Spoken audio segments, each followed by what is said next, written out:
Hello, friendos! Once again, greetings everyone. You have all been blessed by the return of Big Boy. The Big Boy has returned to us. Hello everyone, how's everyone doing today? The big beady boy. What did you feed him? Everything. But yes, hello everyone, welcome to the stream once again. We are back on the Dodo channel on a Wednesday, which is of course an unusual day for us to be live, but as you guys already knew from me mentioning it yesterday, we are going to be streaming today specifically to review the brand new patch notes for MLBB. A brand new patch has dropped, a brand new season has started, and that means that we've got a lot of new stuff. So hello to Kurwell, hello Lilo, hello Kai, and hello Kayana. Welcome, welcome everyone. We are gonna be reviewing patch notes today, and this is a big one. This is a sizable patch, you know. So as usual, right? As usual, I have not looked through the patch notes yet. You know, the only thing that I know is ZETIAN, of course, the new hero, since we reacted to her hero spotlight yesterday. But besides that, I have no clue what has been changed for this new patch.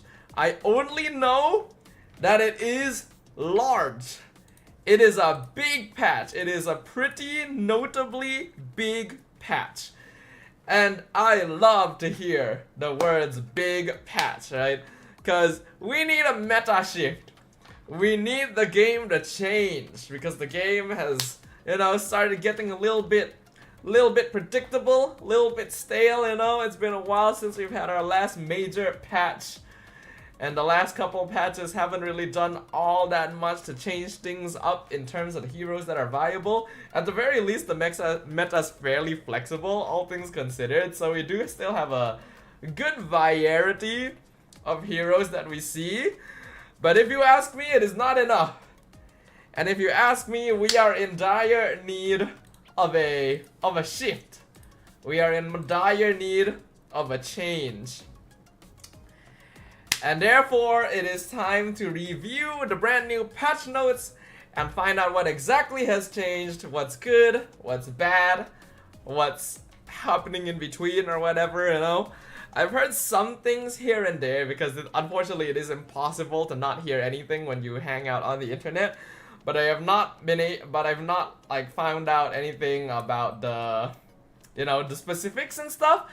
So I am very excited, actually. I'm very excited. I'm very curious about what has changed. I'm very curious about like whether or not we're going to see new heroes in the meta. Are we gonna see some heroes phased out of the meta? Are we going to... Who knows, right?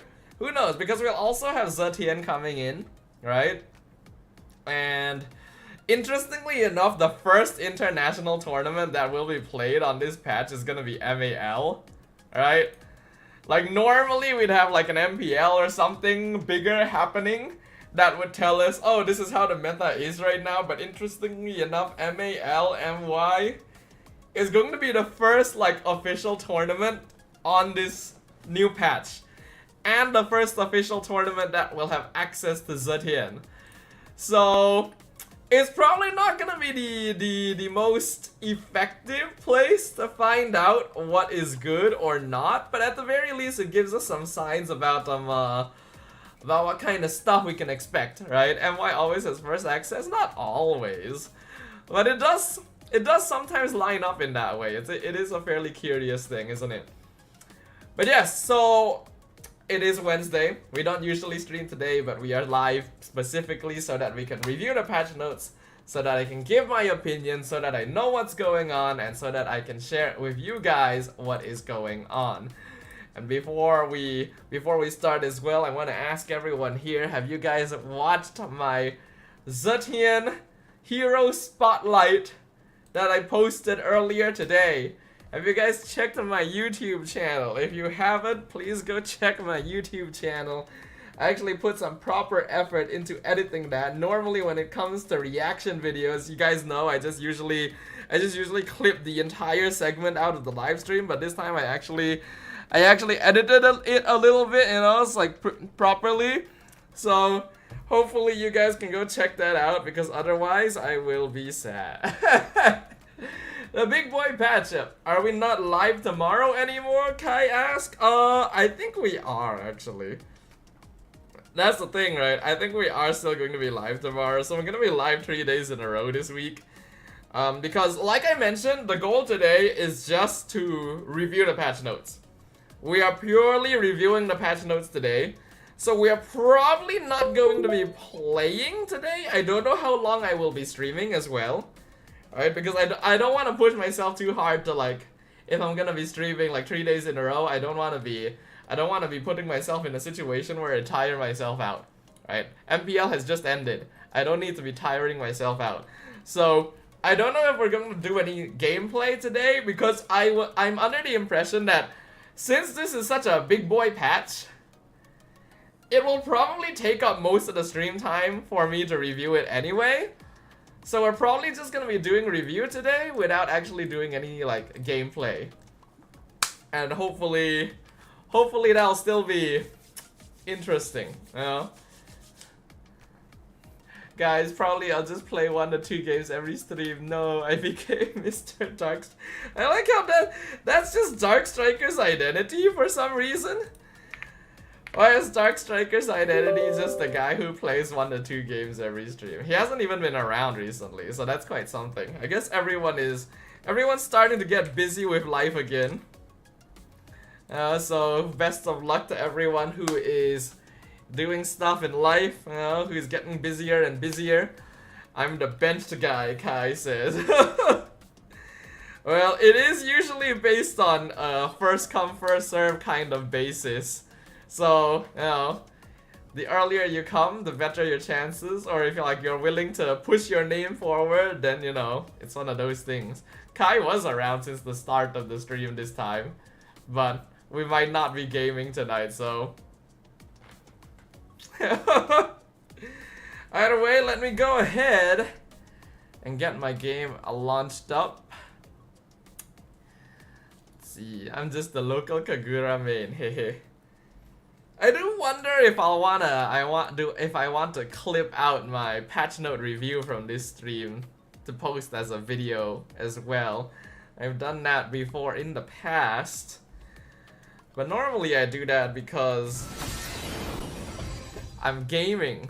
You know, this time the stream is probably more dedicated to patch notes, so we will see. We will see. But with a brand new patch also comes a brand new hero on the home screen and a brand new main screen BGM. We have ZETIAN.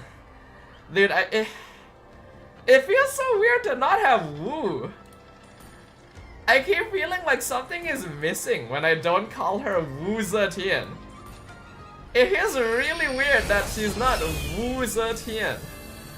You know? Like, is it just me? I don't know if it's just me, but I can't get over the fact that there's no Woo. Because, like, I think she is actually called Woo ZETIAN in the China server, right? By the way, I just checked HUUUGE yesterday and they have Woo ZETIAN. That's probably why. The thing is, Woo ZETIAN is like a proper figure in Chinese mythos, if I'm not wrong. Like, if I look it up, Woo ZETIAN. Yeah, former Empress of China. She was a real person. That's why, you know, like, she actually shows up in a lot of different games because she was a real person. It's the same way that you know, Lapu Lapu or Mincetar are around. Or like, you know, Sun Wukong. So like, that is actually her name. Are they really not trying not to overlap with HUUUGE? But I mean, you have the hero. I feel like it's already happening. Who knows? The alt is the same, so they probably want to avoid as many similarities as possible. Really? Interesting. They have different skills for Sun Wukong and ML and HOK. Uh-huh. Okay. Interesting, interesting. Oh, ooh, excuse me. Yes, also the Aspirants is back. Aspirants event with Chang'e and Leslie. I probably won't be rolling. I'm not that interested in these two skins. I already have my Ruby, so I'm pretty happy with that. But yes, so... yeah, I still need the... okay, the week has reset. Yeah, the week has reset. Okay, so I can get more of these packs again. Just need to start gaming.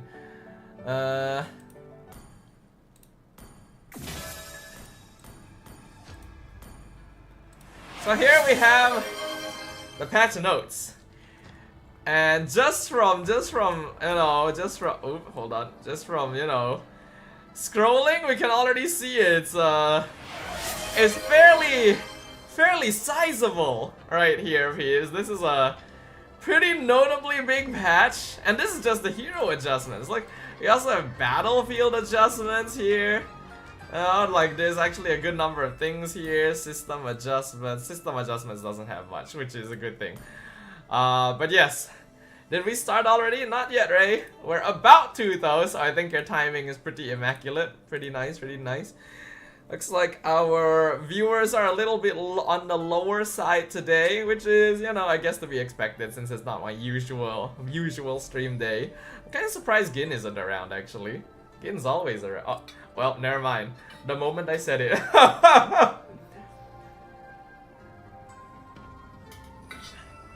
The moment I said it. Hello, Gin. I see you're still outside. Alright, alright. But yes, I am very interested in what they have changed. I am very curious. Once I finish these patch notes, I definitely intend to do like the sort of patch note tier list that I did the last time around too. If you guys don't remember, let me just bring it up real quick. Like this where is it? I've posted a lot of TikToks recently. That's actually a pretty good thing. The fact that I actually have to scroll down to find it. This is the one that I posted for the last patch. The one with the Kajat here, you know. So I want to do this again for this patch set of patch notes. And I get the feeling it's gonna take me a little bit more work because I think there's gonna be a lot more heroes and items involved in this next one. So we will see. But my TikTok, you know, is a little bit empty ever since I posted my MPL MY complete. So I need something to put on TikTok. Therefore, we shall rely on this for my TikTok content. Ha ha ha. Say his name and he appears, right? Their screenshot of buying ZETIAN still haunts you, dude. The fact that you got her in the in the Genshin character idol state is kind of funny. It's quite impressive that you managed to do that. But yes. Alright, so... well, I don't know if I'm gonna put this on YouTube. But just in case, I feel like it's good enough for me to separate this out for a video and put it on YouTube. Yo, peeps! We're gonna be reviewing the brand new patch notes. A new patch just dropped today. It is a very big boy patch.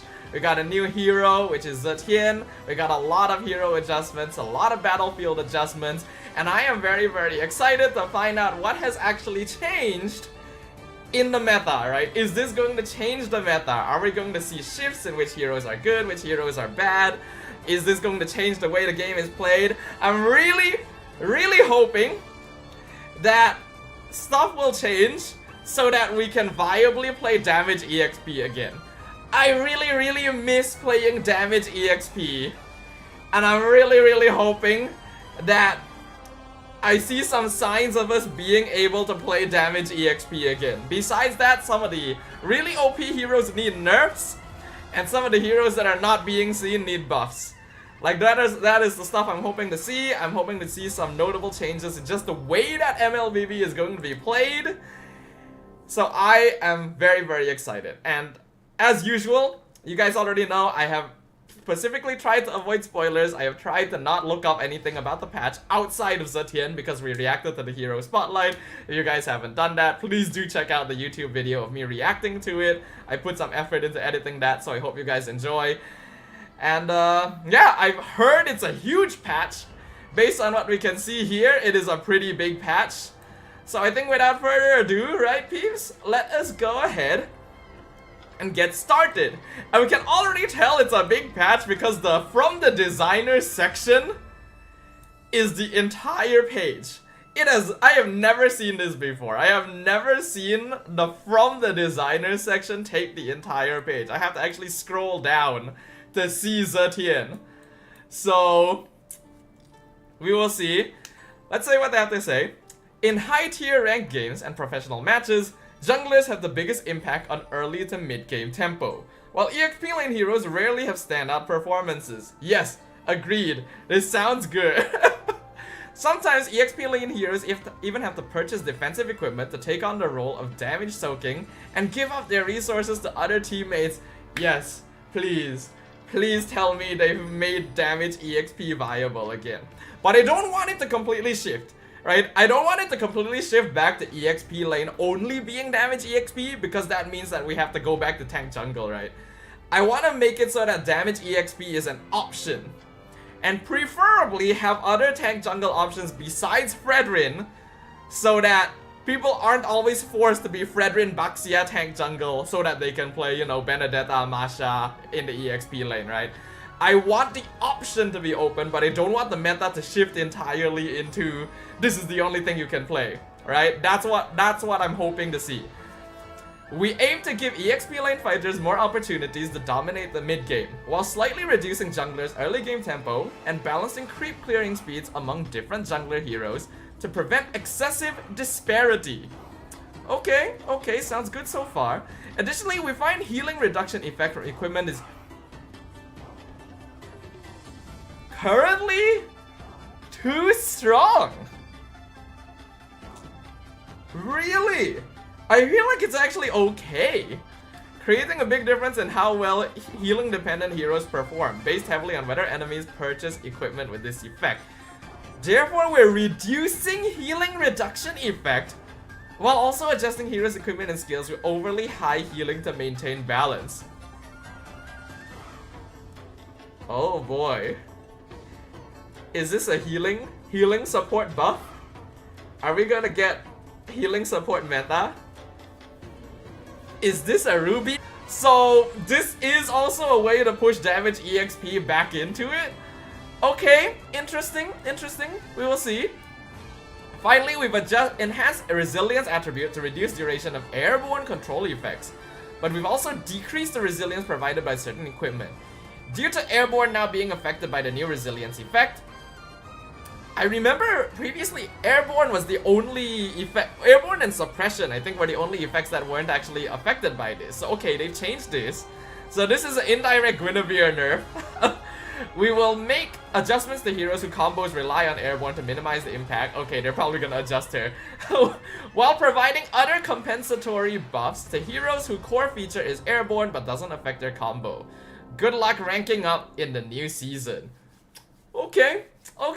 Sounds good. Let's see if it is good. So we're gonna skip ZETIAN as usual because we already reacted to her hero spotlight. Again, check the YouTube video if you guys haven't, if you guys want my thoughts on how I feel about the hero. I do think she'll be very strong, but it really depends on the numbers. Alright, time for the meat and potatoes of the patch. The hero adjustments. Kuruel saying, good luck ranking up in the new season. Yeah, actually when you point it out like that, there's a smugness to the way this could be interpreted. Alright. Ooh. Rafaela is the first hero on the list? I do remember. Is this her new passive? As an angel who heals and protects allies, Rafaela's previous passive skill wasn't compatible with her core mechanics. I agree. Her old passive was shit. Rafaela can now turn the tide of battle with her new passive, Divine Resurrection, which allows her to quickly resurrect and oh my god, it's here. Oh, I've heard about this a long time ago. It's finally here, the new Rafaela passive. So, at regular intervals, Rafaela can use a special skill to instantly resurrect a fallen allied hero after a brief channeling.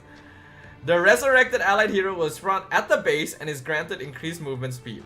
Skill's cooldown is determined by both its base cooldown and the remaining respawn time of the revived hero, not affected by CDR. Okay, I think that's very important. This should not be affected by CDR. This is too strong to be affected by CDR. So I don't know what the cooldown is, but it's interesting that it also calculates the remaining respawn time of the revived hero. So there is some strategy to using it. You want to try and use it like sparingly rather than just instantly bringing someone back whenever you can, because the longer their respawn timer is, I assume the longer this goes on cooldown. But I need to see what its base cooldown is. I can actually check that in a moment.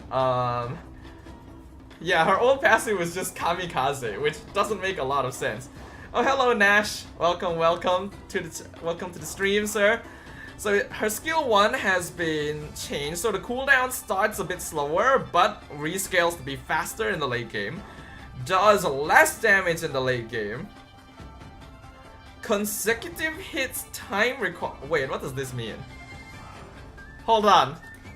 I'm gonna check real quick. I wanna check the numbers on this myself. So wait, what is this? Enemies hit within... Alright, yeah, I forgot it had this effect. Okay, so they nerfed this slightly. But it stacks, so that's fine. And then... Divine Resurrection. Every 40 seconds? The channel is 2.5, which is a good amount of time. I assume, you know, if she gets interrupted, it would probably go on cooldown again or something like that. I need to check that, but I think this is a fair channel time. Increases movement speed by 30%. That's the usual base buff when you respawn anyway. Taking damage from heroes and legend creeps interrupts channeling. Okay. From heroes and creeps. Okay, so she can't be hit by like the big creeps either. Skill cooldowns increased by... Okay. I thought 40 seconds was really short. Okay, 500% of the target's remaining respawn time capped at 240 seconds. 500%. So, if the hero's respawn time was 1 second, it would be 5 seconds added to 40 seconds. And then that would increase, like, exponentially. So, if we reasonably assume, like, a slightly later game timing, let's say that you have a 20-second respawn timer left. If you use that, you are adding 100 seconds, which is 140 seconds. So that is 2 minutes. Okay, that sounds fair. That does actually sound fair to me. That is actually a very long cooldown, but it is going to be... So, like, you have to be very strategic with when you use it. You actually do have to be quite strategic. Hello, CZY. Welcome to the stream. Hello, Shami as well. So yeah, this is actually fairly balanced, I think. Like, the timer is really long, and you will only get to use like on one target. So it's very important to be strategic about it, but it is strong. It really is strong. And there's not much reason for you to use it if the respawn time is like 10 seconds or less, unless you're really trying to base defense. So you would only really use it when the cooldown timer is quite high as well. Okay, I think that's pretty balanced. That's actually really interesting. Genuinely, I think this makes Angela viable. This does make her a very interesting niche pick. And I really love it when they give heroes these very like specific interactions with the game mechanics. Because no other hero has this ability, right? So no matter how bad Rafaela is, if you have a team composition that wants to rely on this ability, you will pick Rafaela. That's why I feel like it's always better for heroes to have different ways of interacting with game mechanics, because that way every single one of them has a niche. So I like this actually. I do actually like this quite a lot, because Rafaela has been needing something to push her back into the meta. Imagine Rafaela and Faramis. It would be interesting, that's for sure. Okay, I like this. I do actually like this a lot. Okay. Kudos to Moonton. I think this is actually fairly balanced, you know? Until I play against it and then I complain about it. Then it will be unbalanced. For now, I think it's pretty balanced. Alright, Amon. Okay. Been a while since we've seen Amon. As an assassin, Amon's reliance on sustained basic attacks in the late game is too risky. We're giving him a hit and run option where he can collect ultimate shards by frequently entering the camouflage state, providing more strategic flexibility in the mid to late game. Ooh. Okay, I like the sound of that. Therefore, we're reducing the time Amon needs to gather shards through the camouflage state, while also decreasing the benefits of subsequent enhanced basic attacks. When there's no immediate threat, Amon can continuously use enhanced basic attacks to secure kills, whereas in dangerous situations he can quickly enter the camouflage state to escape from enemies and gather shards. So he gets his passive speed boost has been increased. All enhanced basic attacks reduce skill cooldowns by 0.5. To first enhanced basic attack reduces all skill cooldowns by 1 second. I like this. Because in the first place, as an assassin, Amon should not be basic attacking that often anyway. So this makes a lot more sense for what he wants to do. Skill 1 cooldown has been rescaled, so it starts the same and then it ends up having a lower cooldown at 5.5 seconds. Armor charge interval reduced, okay, reduced force swing time, and then remove effect of casting a skill while charging armor. Fix an issue where Amon threw his shards with the next enhanced basic attack after hitting 4 charges. Okay. Skill 2 cooldown rescaled to be lower in general. Ultimate cooldown rescaled to be lower in general. Okay. This is just nice. This is just really good. If you ask me personally, I've always felt like Amon could be a niche pick as an assassin. It's just that it's been kind of difficult for him to play because he does rely on auto-attacking a good amount and actually getting shards built up on the map to actually one-shot someone. So if they're making it easier for him to gather shards and giving him the option to enter and exit fights while still building up shards, that actually makes him a little bit more viable. I don't think it'll make him hyper meta, but I think it will make him actually not bad of an assassin to go for. Who is messaging me? It makes him not bad of an assassin to go for when a lot of the other meta picks have been banned, right? I think this puts him close to Nolan's level, actually. Nolan is probably still a little better because he just generally has easier access to his damage, but this is better quality of life for Amon, because he is able to choose how long he wants to be part of the fight rather than being forced to build up shards for as long as possible. So, as someone who actually does play a little bit of Amon, I do like this. Again, it won't push him up into hyper meta territory, but it is good enough to make him a viable option if you really don't have any other assassins to play. I feel like a little bit more, you know, a slight bigger push will make a difference. I just don't really know specifically what kind of push it would need to be. You agree, Kuruel? Yeah, very nice. Okay, wait, who was messaging me? Oh.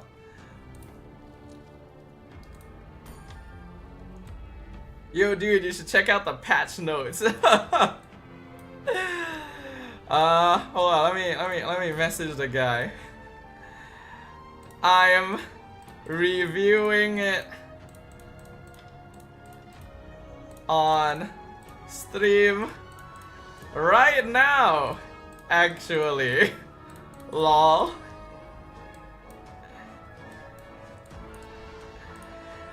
Like, legit live, not love, that's not what I'm trying to type, live right now, XD.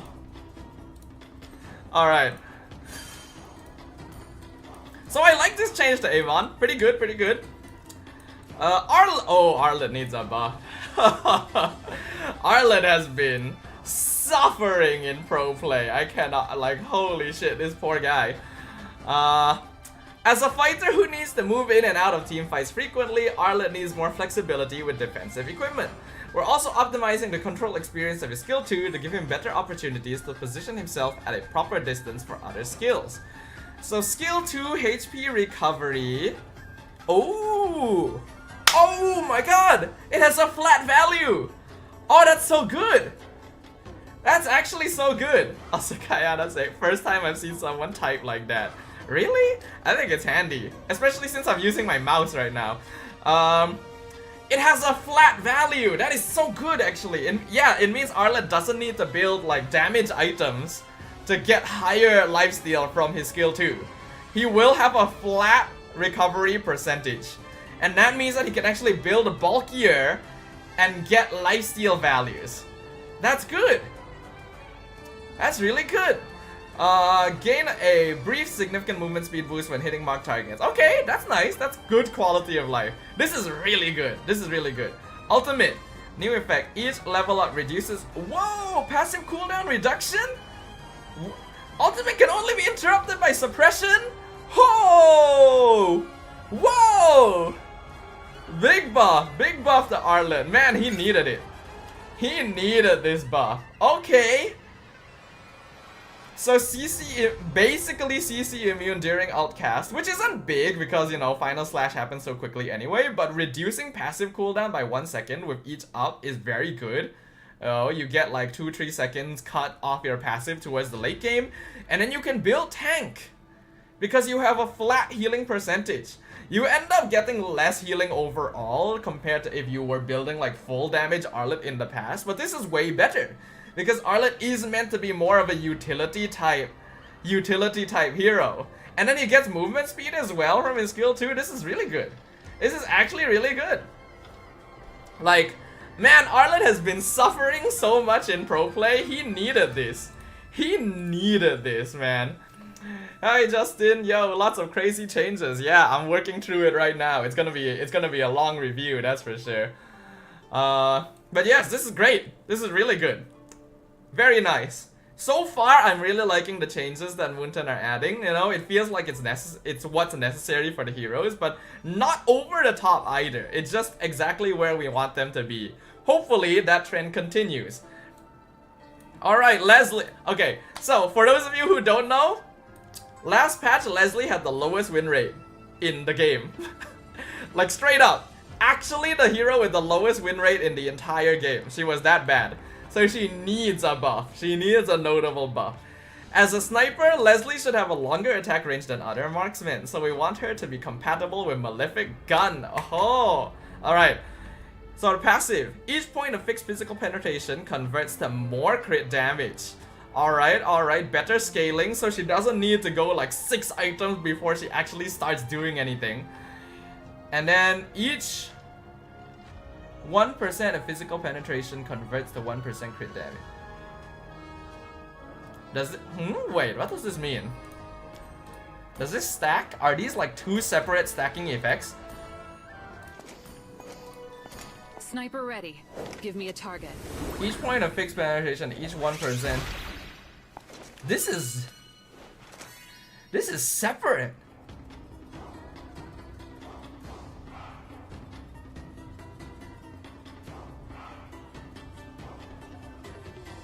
Are these separate stacking increases? Whoa!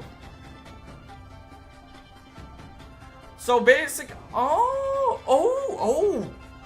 Yeah, okay, Ray is right, because this refers to like talents or items that or like effects that increase physical penetration through percentages. Right? Because up until now, Leslie only actually got got crit damage from flat physical penetration, right? Because percentage technically doesn't work on her since she doesn't have any like direct penetration stats. It all gets converted. So now any items or emblems that increase it by a percentage also give her additional crit damage. Ouch! Damn, okay, that's a big change. Cruel says, I saw on DJY's stream, enemy is banning Leslie already. Wow, okay. Skill 1 new effect. After entering the camouflage state, gain 0.5 second protection during... Wait, oh wow! During which damage will not immediately... That's really good! That's really good! That means that Leslie might actually be able to use her camouflage, like, to escape from certain tight situations. Ultimate gain crit chance has been increased! Whoa, this is a big buff. This is actually a big buff. Yeah, this is actually the big buff that Leslie needed. Damn! She's going to hit like a truck. I'm gonna need to really test this to know precisely when, because up until now, Leslie has only really started hitting her hard around like the 4th or 5th item mark. This reduces that. It means that she might be able to fight around the same time that other marksmen can. And yes, it does mean that she's able to benefit from Malefic Gun, I think. Because this is a percentage increase. So it's never been good to build Malefic Gun on her because it doesn't give any flat physical penetration, which means that previously Leslie did not benefit from this armor buster passive at all. Right? Any item that gave a percentage penetration number was not effective on Leslie.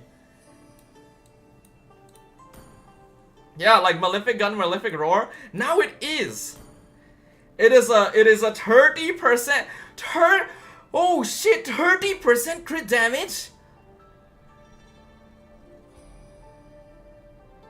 Holy shit. That's okay. When I realize that means it's 30% crit damage, that's actually insane. Wow, okay, Leslie might be ridiculous actually. Okay. Damn, Kuruel says you cannot calm down. Yeah, Kuruel is our Leslie main.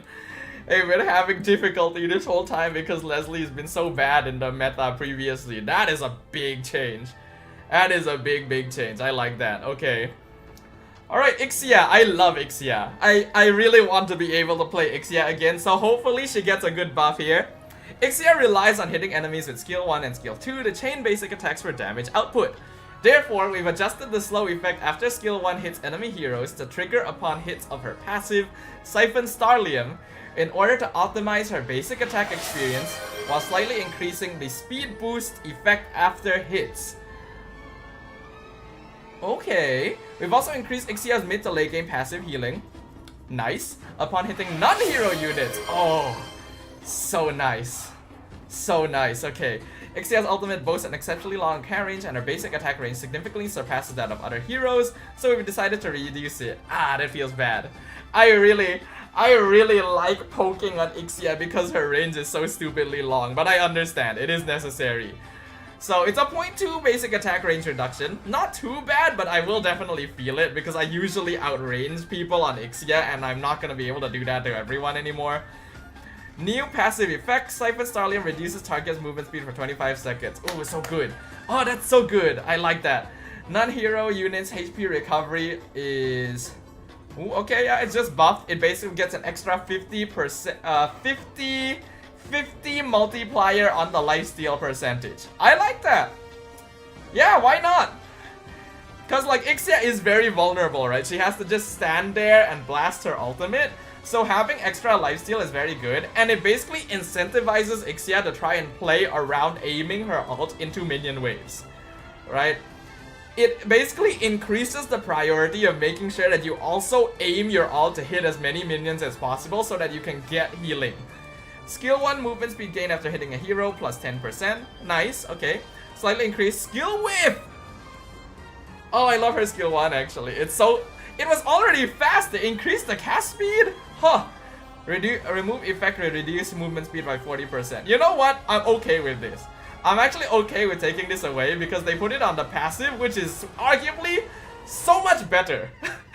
It's just so much better to have the movement speed slow on her passive than her skill 1. Because it's so much easier to apply her passive when she has the entire enemy team in her ultimate, right? And then her ultimate, optimize auto cast targeting logic for skill 1 and skill 2. Okay, feels nice. Oh, a huge cooldown reduction. Yes! Amazing! I want to play Ixia again. Oh, that's so good. She's probably still going to be a bit hard to play, right? Because she is a marksman that lacks mobility and there's still a lot. Unless they start nerfing some assassins, there's still a lot of mobility in the game. So I don't think Ixia is going to be meta. Not because of the changes, but because of the way that, you know, the meta is right now. Unless I see notable changes after this in terms of like assassins and mobility, I think Ixia is not gonna be like commonly picked as a gold laner. But as someone who likes playing Ixia, this is just going to feel a lot better to play. So I like that. I do like that. It's very good. Okay, Bruno made it easier to stack passive and optimize mana cost. Crit chance per stack has been increased. Max stacks oh wow, okay. Skill 1 mana cost reduced. So small quality of life improvement for Bruno, but man, this guy with the football already hit like a truck. You know, he's gonna hit even harder. If you ask me personally, I don't really feel like Bruno needed too much of a buff. So this is a kind of a small buff, but it will make a difference in the later stages, cause like being able to stack up that crit chance easier and faster is very painful. Does it reduce the overall crit chance potential? I think it does. Cause we are reducing 2 stacks. Actually, no, does it? Previously it was 10 stacks, so it was 20%. Now it's 8 times 2.5. Oh, it is. It's the same. It is the same. So yeah, it is. It's just a straight up buff. Bruno just hits harder faster, which is a pain in the butt. Yeah, it's the same. I just did the math again. Okay. Damn. All right. That's painful. Okay. The fact, this is gonna be annoying actually. It's actually a pretty nice buff. It's not like a big buff, you know, it's only like one small change, but it's a notable change. Changes to passives and stacking like this makes a big difference actually. Okay. Natan! Following the previous optimization, Natan can maintain his passive more easily, but the stack count still depends on skill hits. We've reduced his skill 1 cooldown to help him stack his passive more effectively. Yeah, this isn't gonna do anything. This is a 1 second skill 1 cooldown reduction in the late game? That's not gonna do shit. That actually changes nothing for Natan. This is like a zilch. This is like a nada change. This is like one of the most lackluster changes I've seen. Alright, sure. It technically is a buff, I guess. I mean, 1 second does make a difference, especially in extended fights, but actually, I guess it depends, cause it does mean there's a chance of getting his skill 1 out in extra time in fights, and CDR would affect it. Yeah, again the Natan player in chat. Okay, you know what? That does make a difference. I forgot to account CDR. You're right. I forgot to think about CDR. CDR maxed out at 40% before this, right? So yeah. That means that skill 1 is at a 3 second cooldown instead of a 4 second cooldown in late game. It's a nice improvement actually. It is a nice improvement. It's not a big change, but it's a nice little improvement. Yeah, I forgot to account for CDR. I always forget CDR. Okay, it's not bad actually. Ooh, Lilia. Alright. Lilia has definitely needed some presence.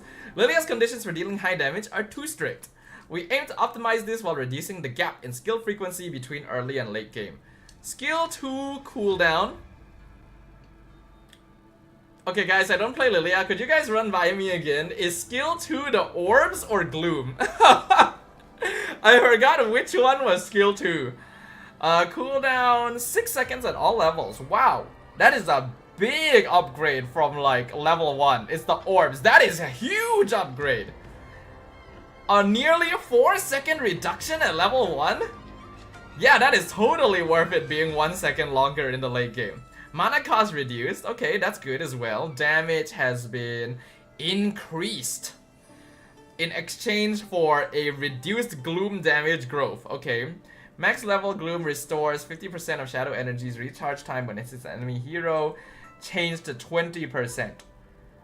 Well, the cooldown has been already reduced. This is actually pretty big. Wow. And this is also affected by CDR. Right, so they reduced the recharge time upon gloom hitting, but it is balanced out a little bit by the 6 seconds. Yeah, this is balanced out. Wow, okay, Lilia is actually a little more annoying early game now. Damn. Fudge, as if she wasn't annoying enough before. I understand the buff though, because like, tankier heroes are not quite as prevalent nowadays, and even if they are, they're usually like ultra tanky, right? Like high-lows and so on. So even though Lilia is meant to be suited for dealing with tankier, slower heroes, it's still difficult for her to really make her presence known, because they are still like fairly bulky even accounting for that. And Lilia's range is a little bit shorter overall. When you combine that with like a really long cooldown on her skill 2 at level 1, she will oftentimes have difficulty matching up the mid wave clear compared to like other meta mid laners. So this helps reduce the gap a little bit, even if her poke might be a little difficult against higher range mages. It means that she's able to clear wave faster for less resources. It's good. This is good. Alright, yeah. Will this make her meta, I wonder? I feel like it might make her a niche possibility. I don't think it'll be a hero that you see a lot of the time, but if it is the right comp for it, I can see her being picked up in similar situations to when you might need an X-Borg or something, right? So, okay. Alright, pretty good buff for Lilia. Kadita. Optimize the control experience of each skill to make it comfortable for her to chain combos. Movement speed increased by quite a lot actually. A 15 movement speed increase base is very nice. Dashing speed reduced, but the movement speed makes up for it. Mana cost reduced by a lot. Wow. A lot from that mana cost reduction. Skill 2 airborne delay is faster by 0.3 seconds. Kadita players are gonna need to relearn their combo slightly. Also a huge reduction in mana cost. Ultimate can only be interrupted by suppression!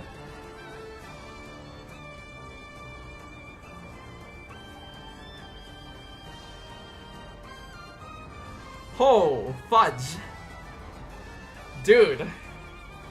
There have been a lot of times when we catch a Kadita because we cancel her ult cast. Right? And her force swing is faster too. So, Kadita's ultimate is now almost basically a guaranteed get out of jail free card. Right? Because in the past, if she got like CC'd while the animation was playing, it would cancel it. It does not happen anymore. If Kadita wants to use her ult to escape, she is going to escape. Not to mention, you know, there's not a lot of suppression in the game in the first place. You are not going to see a Franco ult a Kadita very often. So this is almost 100% a free escape for Kadita in any situation. That's pretty good. Kadita is still, of course, a pretty niche mage, right? She doesn't offer as much consistent magic damage. And nowadays, you really need consistent magic damage to be a viable mid laner. You know, she plays more like an assassin, so she's not very suited for the meta. But she is very good for, again, niche situations. Kadita fulfills a niche. She has become better at doing that niche, and she has higher quality of life for dealing with it as well. Again, also says this is a counter to ZETIAN. That's true. Yeah, that can be, it can be a counter to ZETIAN, because ZETIAN doesn't have a lot of like mobility, right? She depends on her passive to push people away, and Kadita is able to, you know, go in and cancel that out if necessary. Does ZETIAN push back Kadita when she's in her waveform? She's technically untargetable. First skill can't cancel Kadita ult, Gin says. Man, if that's the case, yeah, she's a counter to ZETIAN. Okay. I will keep that in mind. Okay, thank you for the... No, okay, damn. Yeah, she's a... Yeah, okay, you know what? I like that. I think Kadita as a niche counter to specific heroes and team comps is exactly where she should be. Very good. Alright. Kagura buff. Oh, Lilo gonna be happy here. As Kagura is a high difficulty burst type mage with high mobility, we want to give her more opportunities to find her rhythm and pull off highlight-worthy plays in the early and mid-game. Passive shield. That's a big shield.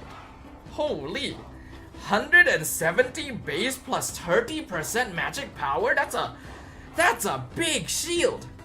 Whoa. That's a big shield increase, and Kagura always builds like max damage anyway, if you like combine this with Blood Wings. Whoa! Skill 2 with Seimei Umbrella, gain a brief control immunity. Oh! Oh! Oh, I like that. Okay. For those of you who don't understand this, remember that Kagura has a built-in Purify, right?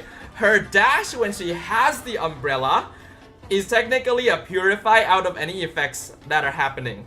So like if Kagura gets caught by an implosion when she has her umbrella, she can use her skill 2 to get out of it for free, even if she's caught in the stun.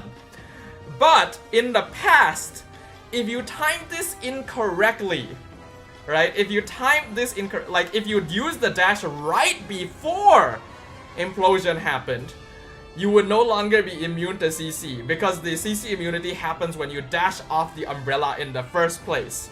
Now, even if you mess up the timing a little bit or you dash slightly earlier, she will still remain CC immune, which is actually really nice, right? Because as someone who plays Kagura, I have had moments when I use the dash too early and I get caught in CC. So this helps deal with those situations. I like it. It's good. And the shield is good.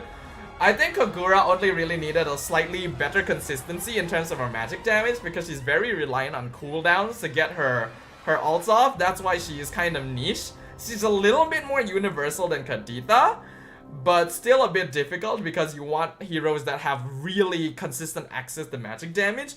But this actually does make a difference. The shield is really good. She's always been a more universal mage, so I can actually see Kagura potentially coming out just like randomly here and there, but it's not gonna happen frequently.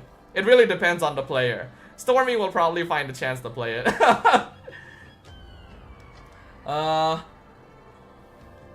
Also a counter to ZETIAN. That is true, yeah, Kagura could be a counter for ZETIAN as well. Basically, ZETIAN is weak to burst. If she gets one shot from range, there's not much you can do about it. Alright, I like this. As someone who also plays Kagura myself, this is really nice. And this shield is huge. This is a big shield increase, damn. Lunox. Currently, Lunox cannot quickly switch to Order State and cast her ultimate while Power of Chaos is enhanced. We want to enrich her combo options by allowing her to end Chaos State early and switch to Order State to cast her ultimate when needed. You know, I'm kind of surprised this wasn't a thing before. Now, okay, so now while Power of Chaos and Enhanced Skill 1 shares a shortened cooldown, Starlight Pulse shares a shortened cooldown with Chaos Assault, but using Starlight Pulse will interrupt Power of Chaos Enhancement State. Okay. So, it just basically is a quality of life improvement, and it means that if Lunox accidentally commits too hard to her Power of Chaos state when she actually wants to escape, then she is able to just cancel out of it. I just dropped something, hold on. Yeah. Okay, so yeah, this is just a good quality of life improvement for Lunox. Again, she's kind of... Lunox is actually not too bad in terms of damage consistency. This is not bad, actually. This is genuinely not a bad change. I actually could see this putting Lunox back in the meta. Because Lunox has control immunity, she has some mobility, she has damage consistency, she has scaling. She actually fulfills all the conditions that a lot of the meta mages do right now, outside of cast range, right? Her range and the fact that she's locked into doing damage when she activates Power of Chaos have always been like the deterring factors, and one of those is now gone. So Lunox could genuinely be good again. There were just some quality of life things that were messing up her ability to be played in the meta, because otherwise she is a good mid laner. Alright, pretty big, actually. Damn. Alright. Odette. Odette buff after what Stormy did. Reduce mana cost and optimize skill 2 casting experience. Mana cost reduced on skill 1, alright, not too notable, but pretty nice. Skill 2, force swing time reduced, remove backswing. Wow, okay. Feels a lot smoother. Ultimate mana cost also reduced. Odette is still very niche. She's not meta, for sure. It was just very, like, she was just the correct mage pick for SRG in that one game, but otherwise Odette is not a meta pick. This is just like quality of life improvements for a hero that will have a lot of difficulty still playing in the meta. So, we're not gonna see a lot of Odette, but the very few times that we do see Odette, she's just gonna feel better to play. Also, I will say, as someone who plays melee heroes, I hate how fast her skill 2 stun happens. Right? I really hate how fast Odette stuns me when I try to engage on her. And now it happens faster. So I am a little bit annoyed. Also, technically speaking, Odette is indirectly buffed because of adjustments to the airborne state. Right? Because airborne is one of the few statuses that cancel Swan Song. So if airborne is getting nerfed, Odette gets buffed, kind of. But she is still very situational. Alright, next we have a Roger.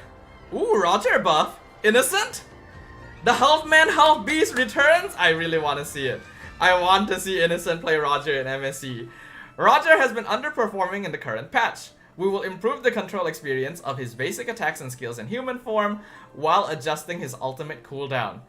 Remove basic attack backswing in wow! Really? So he just shoots really fudging fast. Okay. Skill 1, reduce force swing in human form by 20%, reduce backswing in human form by 25%. And then his ultimate cooldown reduced by 1.5 seconds early.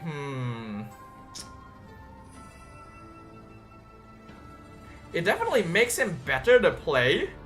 Right, his animations come out a lot faster, especially in human form, because that's always felt like the slightly clunkier form. You know, beast form has always been where he does most of his damage. So that helps a bit, but it doesn't really feel like it would be enough to make him like really strong. A 1.5 second reduction in his ultimate cooldown in level 1 is actually pretty big. Right, it makes his jungle clear a lot faster. Actually, and it makes him capable of ganking quite early.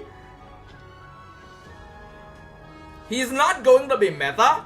He's not gonna be like super meta because, you know, back when Innocent played Roger consistently, Roger was one of the most meta heroes. This is not gonna return him to that state. But it actually does feel like it's good enough for people to pick it up. Right? I think this puts Roger slightly under the viability of Yi Sun Shin. It's actually fairly close. I feel like Roger and Yi Sun Shin have very similar viability in the meta, right? Because they kind of approach the jungle position in a similar way, and these buffs adjust Roger so that he's able to catch up to the changes that were made to Yi Sun Shin as well.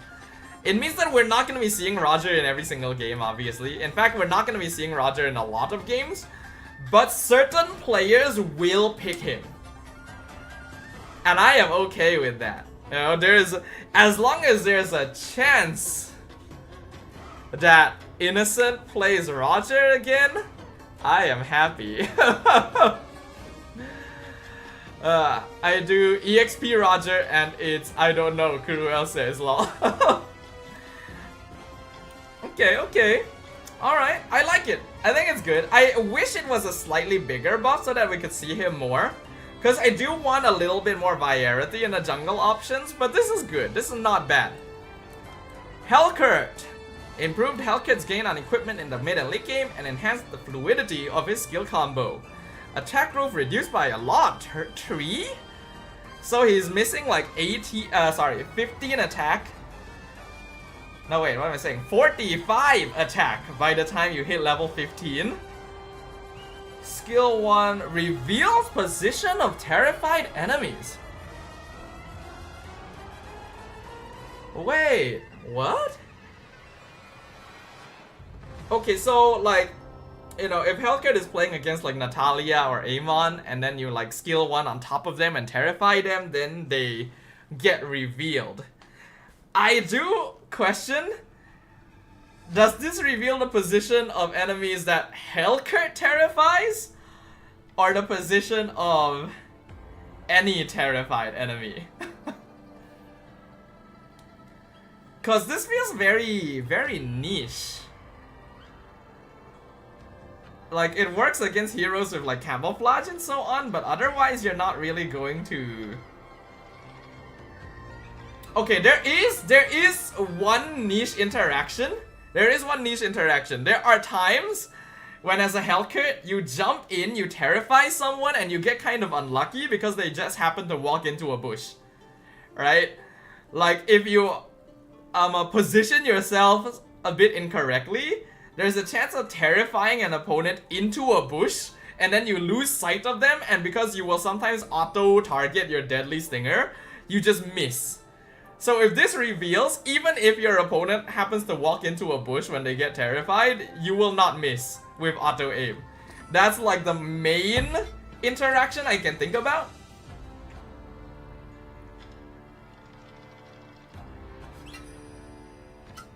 So, okay, interesting. Skill 2, extra physical attack bonus increased by 8%, which is actually pretty nice. Skill 2 prioritizes targets affected by Skill 1's Terrify. Thank you!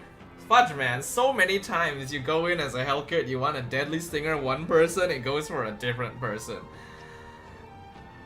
Very good. That is just like targeting AI doing better. Very good.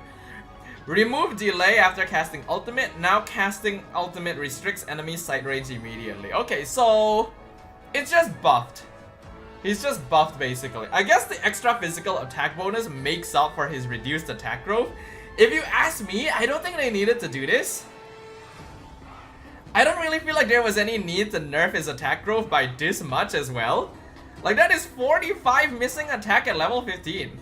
Now, it gets balanced out because of this attack bonus, but I really don't think this needed to be changed.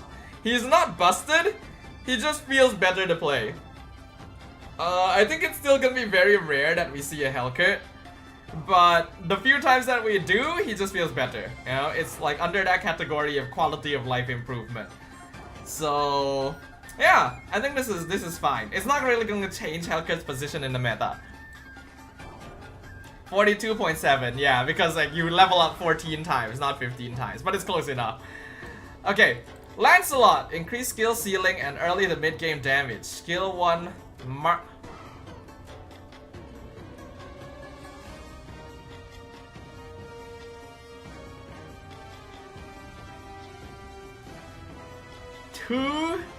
Two-second reduction on Lancelot mark duration.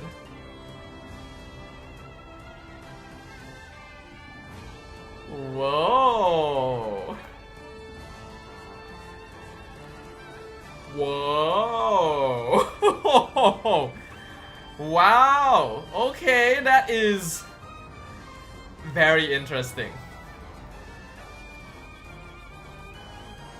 So, what's his skill 1 cooldown? Where is Lance? I don't think I own Lance. No, I do apparently. Where is he? Oh, there he is.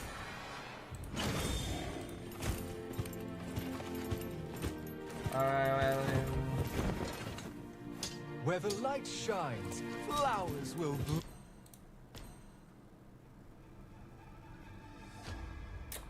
Yeah, Kai is not wrong. It is possible for him to keep dashing through one target.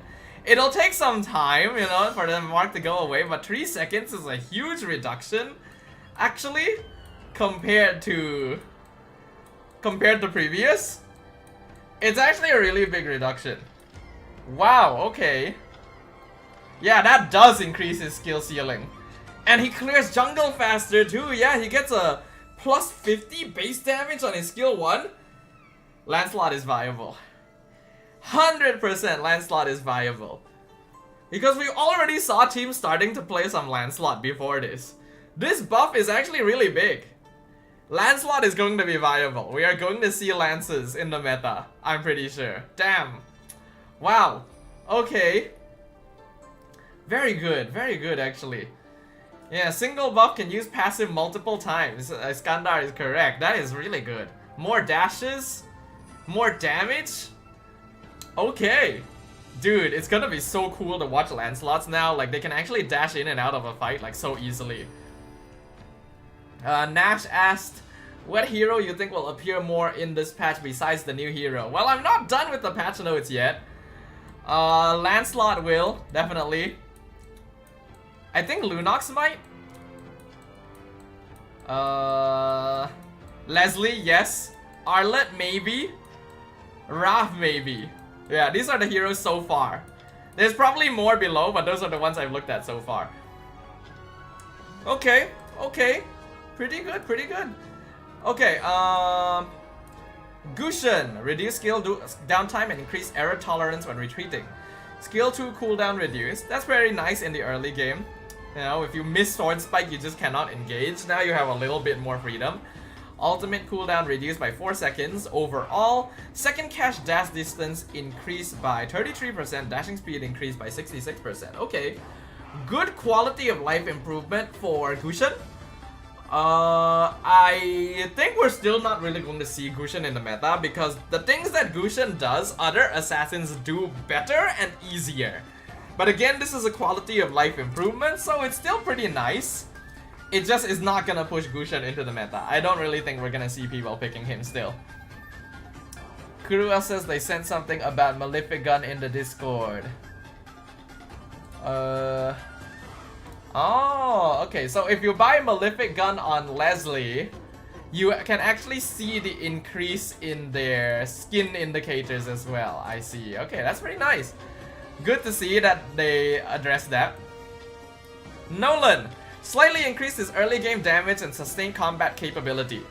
Energy regen increased, base damage increased. Okay, again, quality of life improvement. Nolan was already seeing some play. No, sir.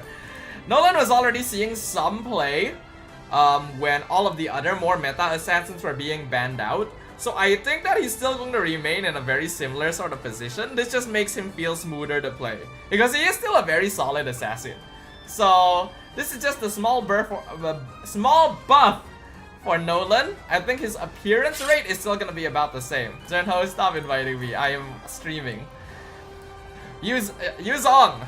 Yuzong's passive Sha residue recovery efficiency was low, so we've optimized the Mark's flight speed to improve to improve HP recovery efficiency. Additionally, we've significantly increased his max HP in both Black Dragon and Dragonite forms. Okay, so basically what they're saying is that the HP that you get from Sha residue will fly to Yuzong faster, which is nice. And then his ultimate has a pretty notable HP boost actually. Wow! 400 at level 1, 1000 at late game. Wait, 1000 is a lot. How much does Guardian Helm give? 1800. Fudge! That's half a Guardian Helm! Dude, that's more than Radiant! Yeah, that is more than an item! Whoa! Holy shit, that's a lot of HP!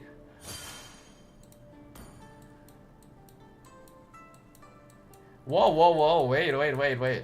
Okay, so the problem with a lot of damage EXP laners in the meta right now is that they are just way too squishy, right? Because there's so much damage flying around nowadays with the marksmen scaling faster, assassins scaling faster, mages doing DPS. Like, damage fighters have had a really hard time. I have tried to play Yuzong, I have tried to play Paquito, and I just cannot. Because they die so fast, right? Because there's just so much damage in the game. This is an entire item's worth of HP in his ultimate. That is really good. That is massive, actually. Yuzong is basically getting an extra item slot worth of HP. It's still going to be, like, not perfect, right? Because HP only gets you so far. But this does actually make him a lot more viable, right? It means that while he's obviously not as tanky as heroes like Hylos or Gatot, and he still lacks a little bit of sustainability compared to like Phobius, you know, easy access to it, because this only applies during his ultimate, right? And Yuzong is not gonna have his ultimate available all the time. But when you combine the amount of HP he is getting here with the increased speed of his Sha residue flying back and healing him, we might see Yuzong. I genuinely think there's a chance this puts him back as a viable EXP lane pick. Because this is a lot of HP. And he gets, like, his char residue is faster. Dude, 1000 HP is so much! Whoa, dude! Yuzong might return as a viable pick. I don't think he's going to be hyper meta. I think it's still going to be leaning a bit more into, like, tanky XP laners. But... damn! Yuzong's gonna be a pain again. Alright, I like it. I'm a fan. Until I play against a Yuzong, then I'm gonna hate it. Okay, okay. Yeah, if Yuzong enters the meta again, EXP is gonna be stressful, M4R said earlier. W Mincetar changes, Kai says. Alright. Ooh, quite a bit of change in Mincetar.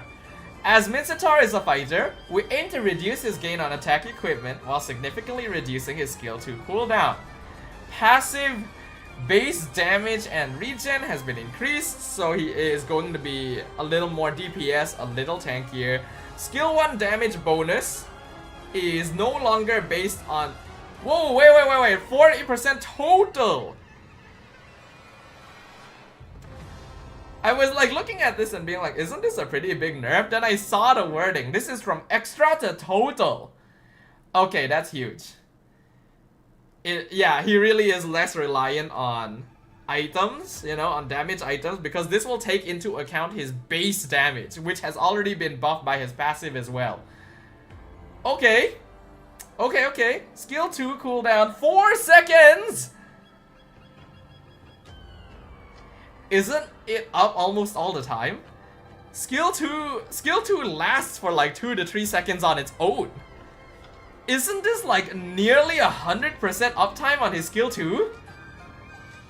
Enhanced basic attack damage changed from 100% total physical attack to 100. He has base damage and then 45% total physical attack. Okay, again. Ooh. Excuse me. Excuse me. Dude, why does my nose always act up when I'm streaming? It is ridiculous. Okay. So, okay, and then the damage has been changed from less flat.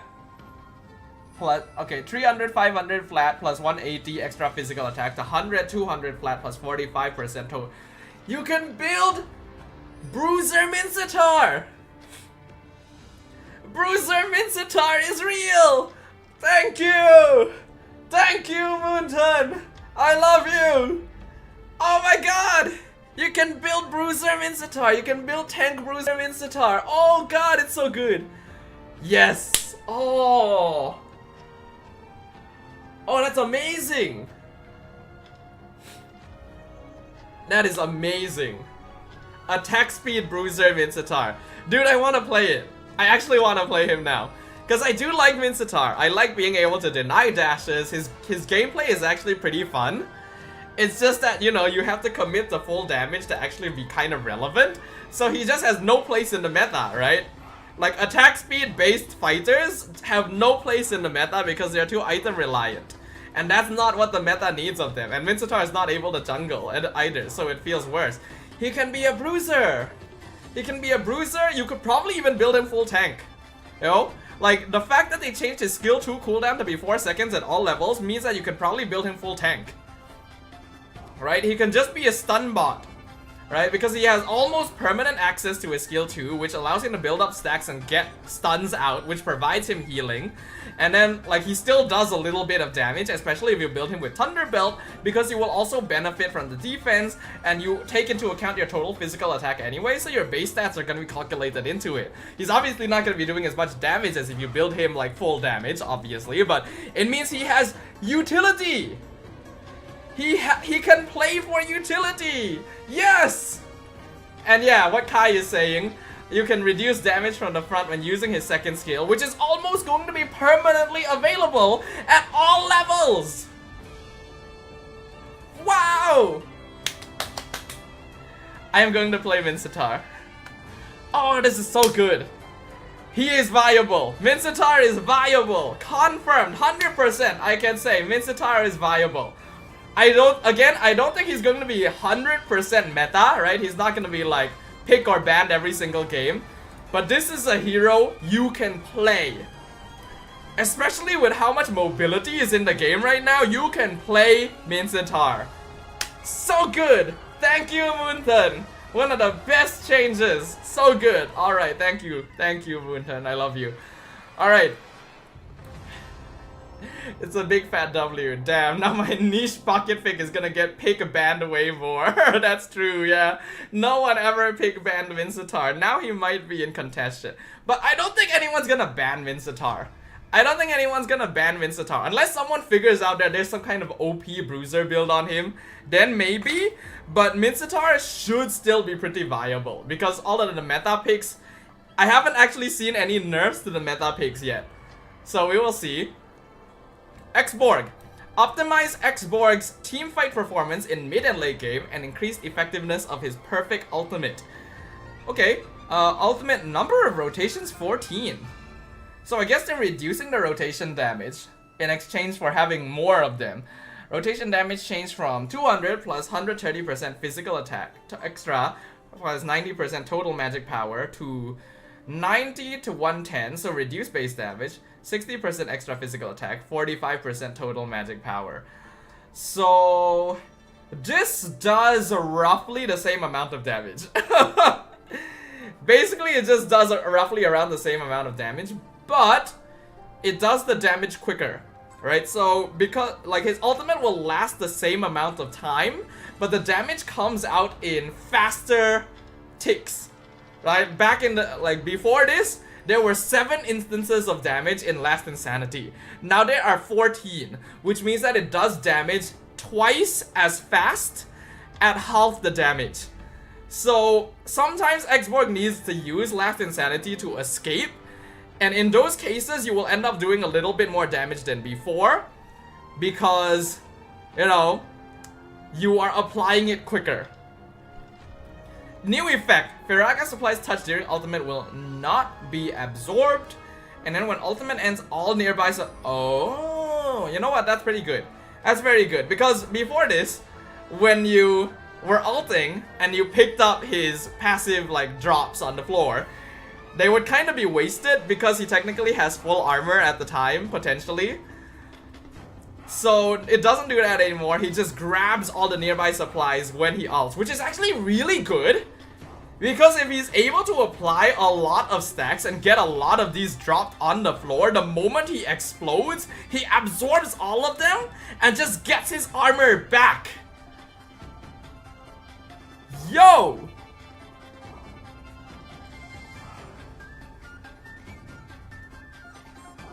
That is terrifying. What the fudge? Oh my god, you cannot let Xborg get fed. You cannot allow this hero to get fed anymore.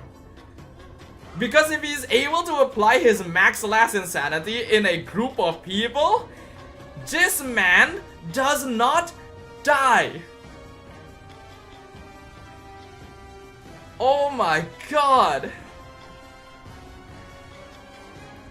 Xborg has already been picked up as a fairly like good anti-meta jungler.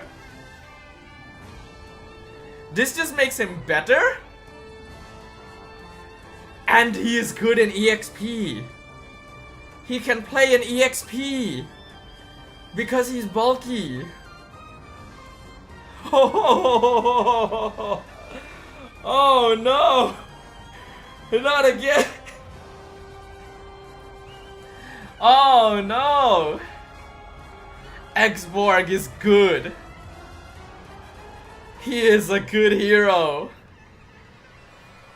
Oh man, he might, depending on how often we see it, he's not like hyper meta, but he is one of the best anti-tank heroes in the game now. Because he himself will be bulky, and he obviously burns quick. Wow. Very good buff for Xborg. It's actually a terrifying buff. And all it required was just changing up the way his ultimate worked. Damn! I'm terrified. Okay, Uranus, the section that Gideon hates the most. Improved gaming experience and enhanced Uranus's solo pushing capability. So his passive effect has been adjusted. Uranus's basic attack deals magic damage equal to 80% total physical attack plus 4 to 8 scaling with level. Well, one of y'all told me about this before.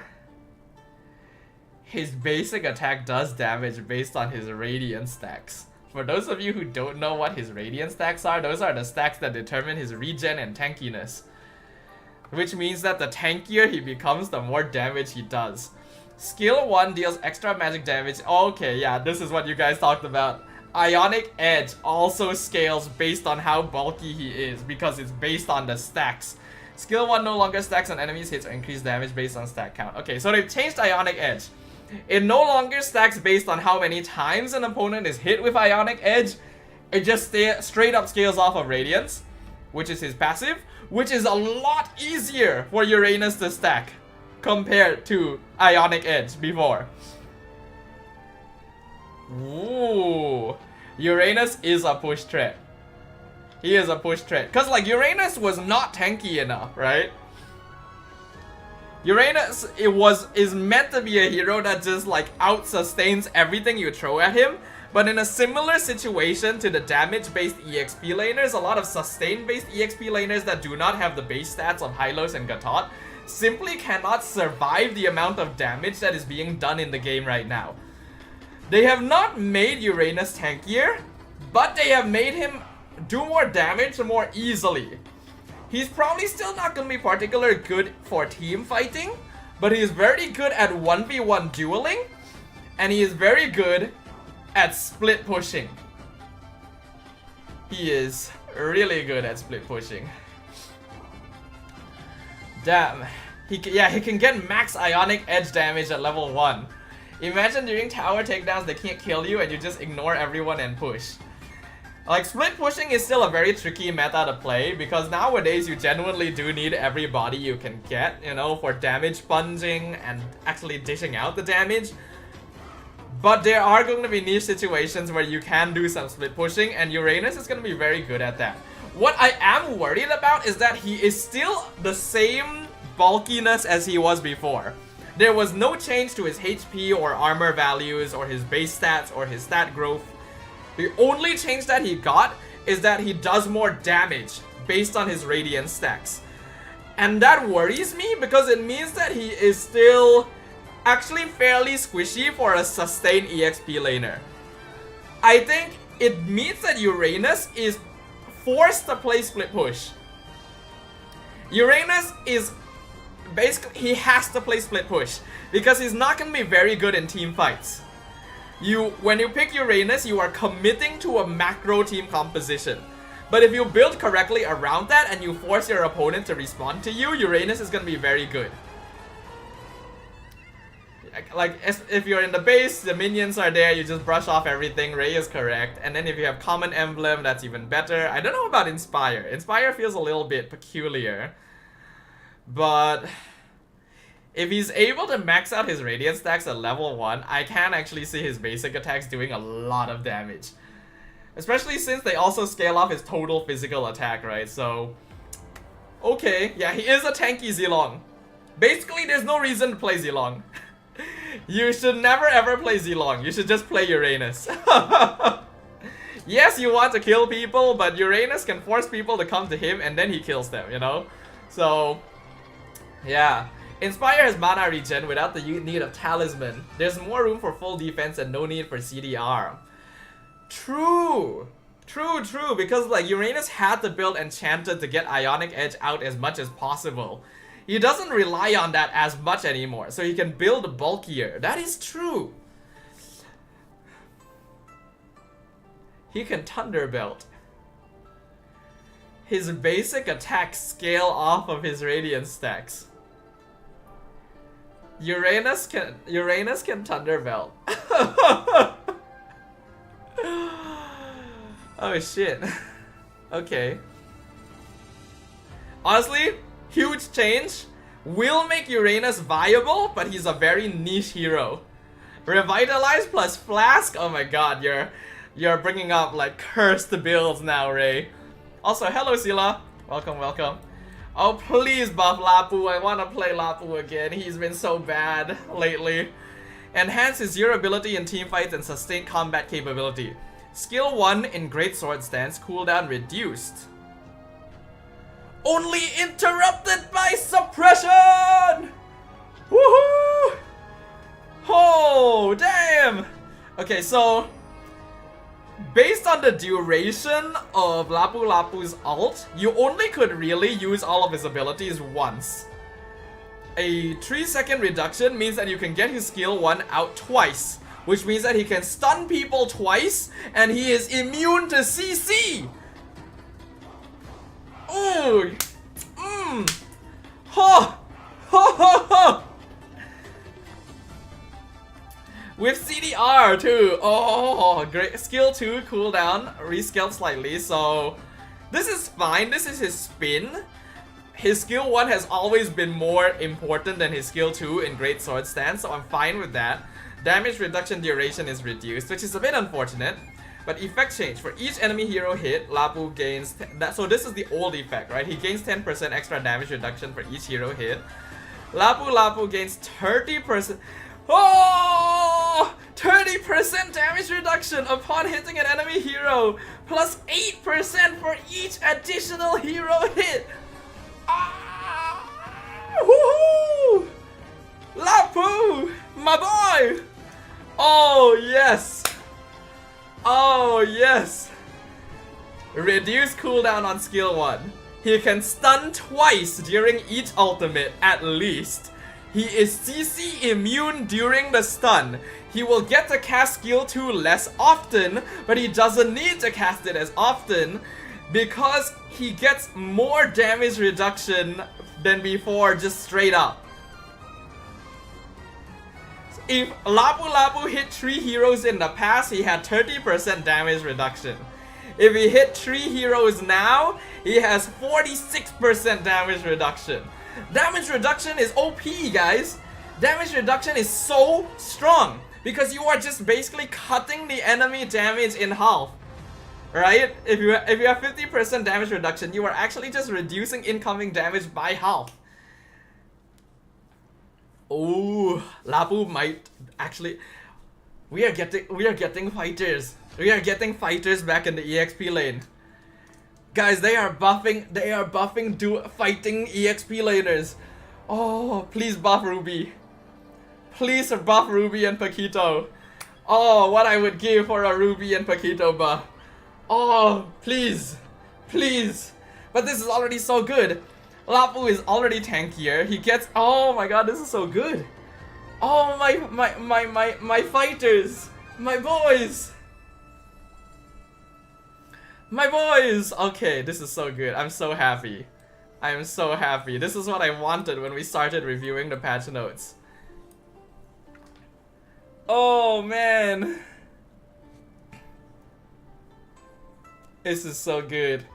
Okay. Terizla. Terizla has been absent from the meta for a while. To bring him back into the spotlight, we've increased skill 2's early game damage against minions and reduced skill 1's cooldown. Skill 1 cooldown by 0.5 seconds, skill 2 damage to minions increased by 10%. So Terizla is still about as good as he was before. The unfortunate thing is that Terizla is very slow, very easy to kite, and honestly doesn't do as much damage as he used to.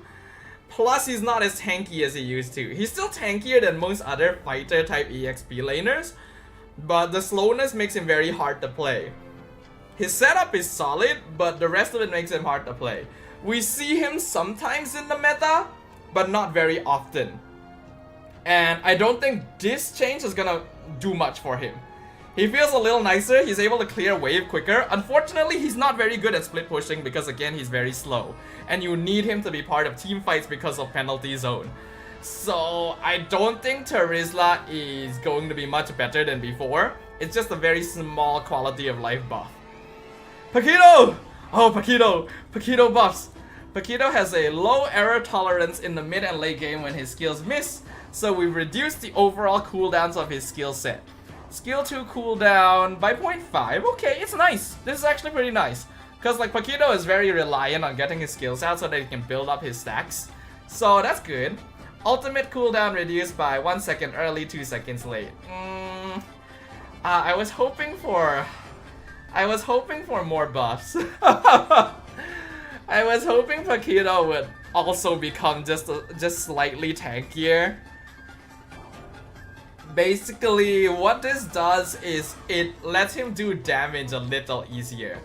There's a slightly increased tolerance if he messes up his skill combo, but it's not much of a change. The uptime is nice though.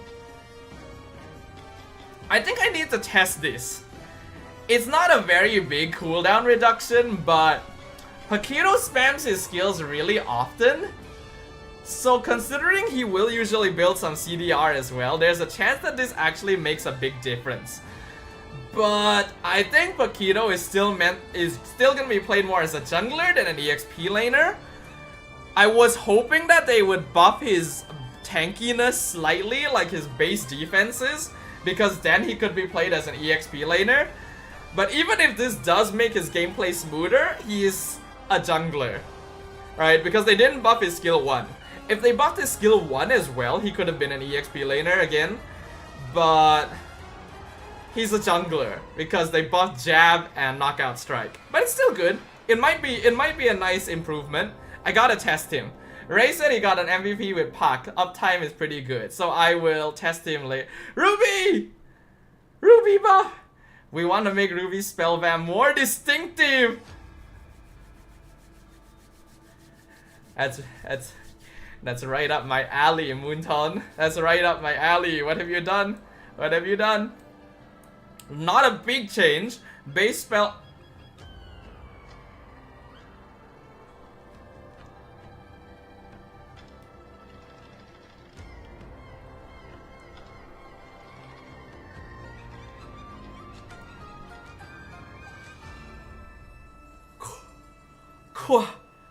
Quadrupled.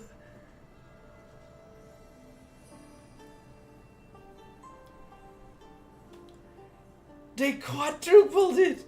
Oh my god. Oh my god, they quadrupled her spell vamp. That's insane. That's insane. Oh my god. That's crazy. Oh my god, dude, are you insane? Oh my god, I'm tearing up. I can't believe it. I actually cannot believe what I'm looking at right now. They quadrupled her spell vamp and they didn't nerf anything? Other than her defense? But dude, who cares about that? I have quadruple spell vamp. Dude, I already healed my entire HP bar from nuking a single minion wave. I can build her bruiser. She can play bruiser again. She doesn't have to go like mostly damage to get her lifesteal values. Ah! Yes! And even if I do build her full damage, you can't kill her anyway! Yes! Oh! I love you, Moonton! Watching hell! Oh my god, I can't believe they did this. I can't believe they did this. Quadruple? Are you serious? Quadruple spell vamp in the late game? Dude! Dude, if you I played Ruby with you guys yesterday, and I healed my entire HP bar from one skill on the enemy minion wave in the base. Oh god! Is this too much? Have they buffed her too much? Are people gonna nerf Ruby? I feel like people might nerf Ruby. Oh my god. Guys, when I used the main Ruby, like really main Ruby, my favorite combo when I played with my brother was Angela Ruby. For obvious reason.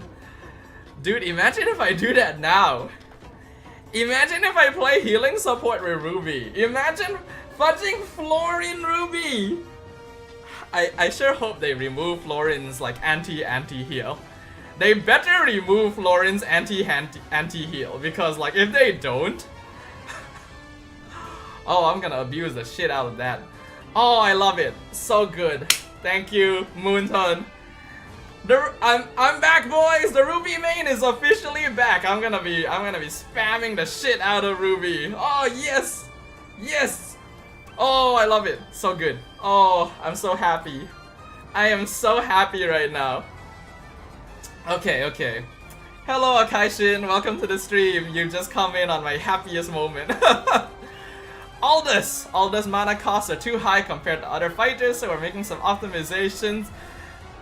Yeah, Moonton. I think that was the problem.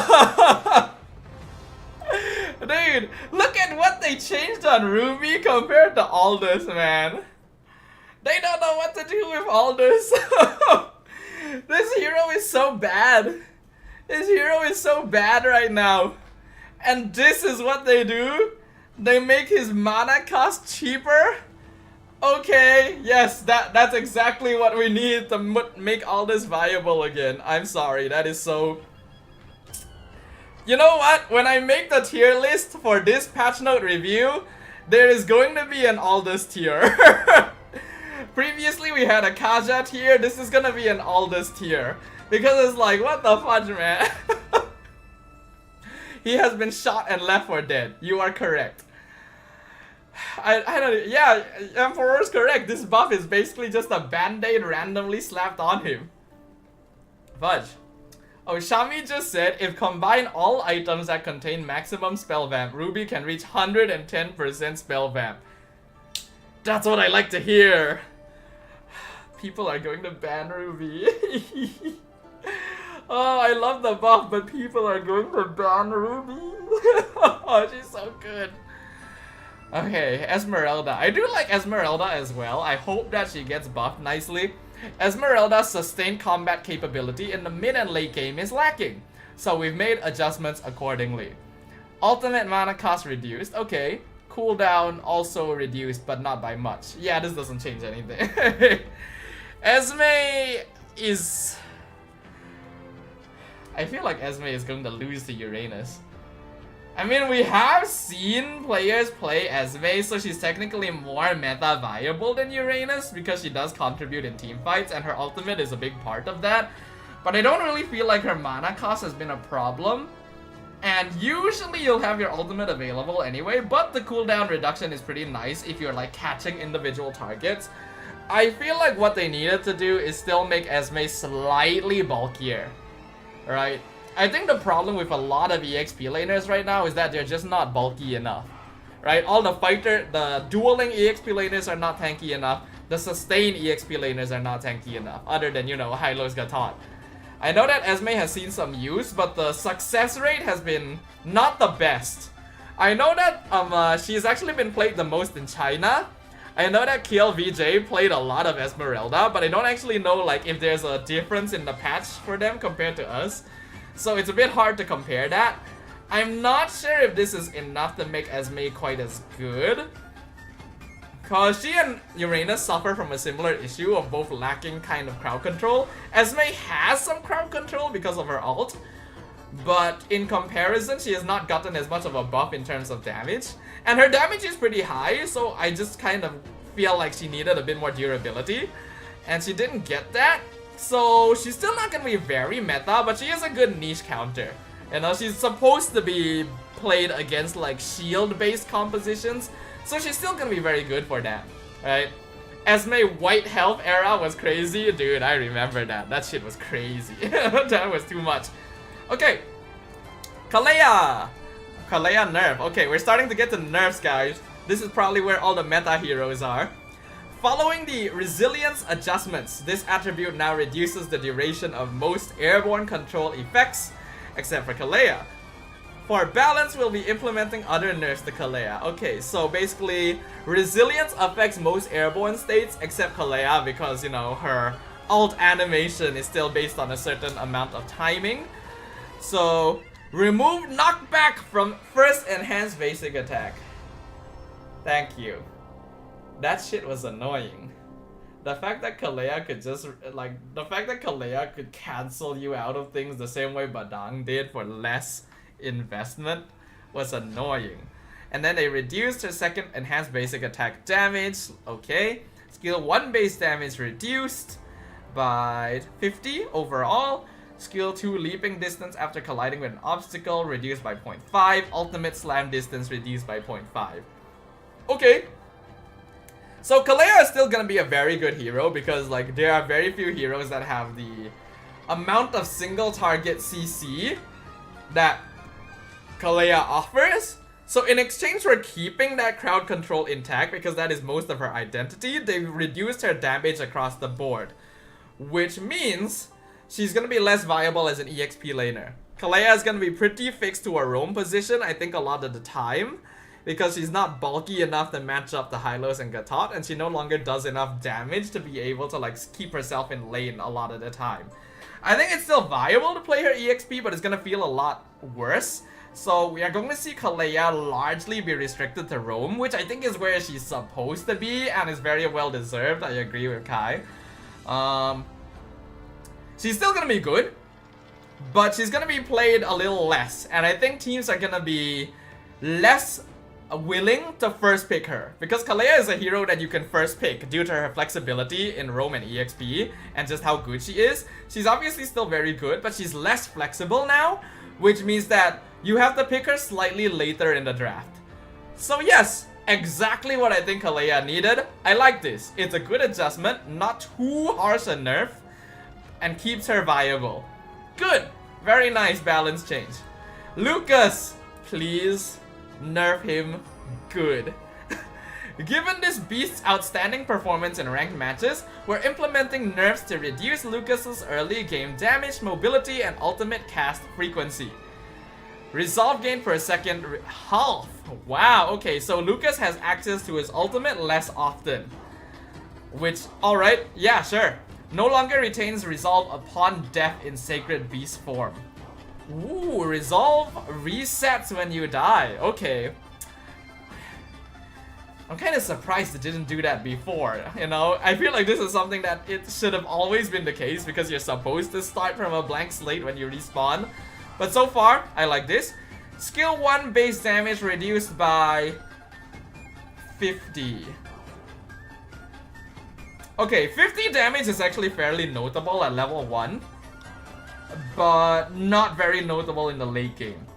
I guess it's fine. It means that when you play against an EXP lane Lucas, he's not quite as oppressive as before because he really was ridiculous. So that's fine. Combo damage bonus has been reduced in terms of 5% total attack scaling as well. So Lucas's skill 1 does less damage. Not by a lot, but it is less and it's very necessary. I feel like it could have been nerfed slightly more because the CC effect it provides really makes up for it, but fine. Skill 2 cooldown increased by 2 seconds at level 1. Fair. Ultimate resolve gain has been buffed. So he gains more resolve during his ultimate, but he gains less resolve outside of his ultimate. So he's very cooldown based. Okay. Yeah, I can accept this. I feel like he's still gonna be kind of ridiculous. Like, I don't think this is enough of a nerf to say that Lucas is not OP. Because his damage hasn't been changed all that much. He's just a little less annoying in the EXP lane. He's still gonna clear jungle fairly well. His dash cooldown is actually fairly notable early, but it's the same late, and that's where he still is quite a threat. And then, even if his resolve builds up slower, he's still able to like keep up with it. I feel like it just means that his beast form is a little less spammable. I don't think it's enough. I don't think it's enough. Lucas is still gonna be very strong. It's just like, it's notable. You will feel the difference in damage as well as your availability to beast form, but it's not enough to say that okay, Lucas is balanced. He's still stupid. This hero is still stupid. That's how I feel. Hayabusa! Hayabusa's combo reward is disproportionately high compared to its difficulty, making him an almost insurmountable threat to back row heroes in high rank matches. His mark should test the player's skill more while offering greater rewards. Hayabusa can only apply one... Have they killed Hayabusa?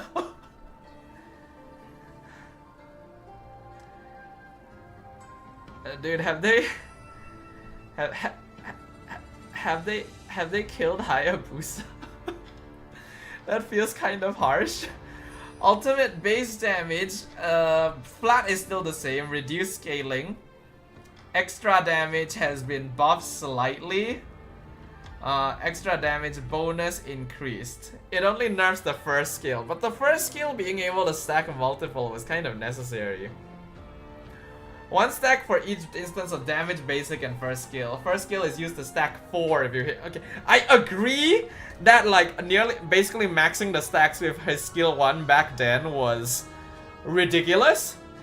But is it fair to reduce it to only 1? It is definitely higher skill floor. It's a lot more difficult to play Hayabusa now. Like a lot. Actually a lot more difficult.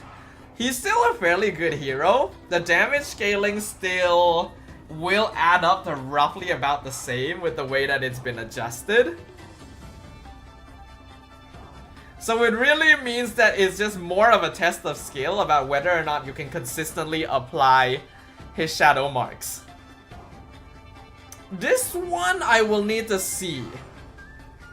Cause Hayabusa is a hero that's so strong that we regularly ban it in pubs.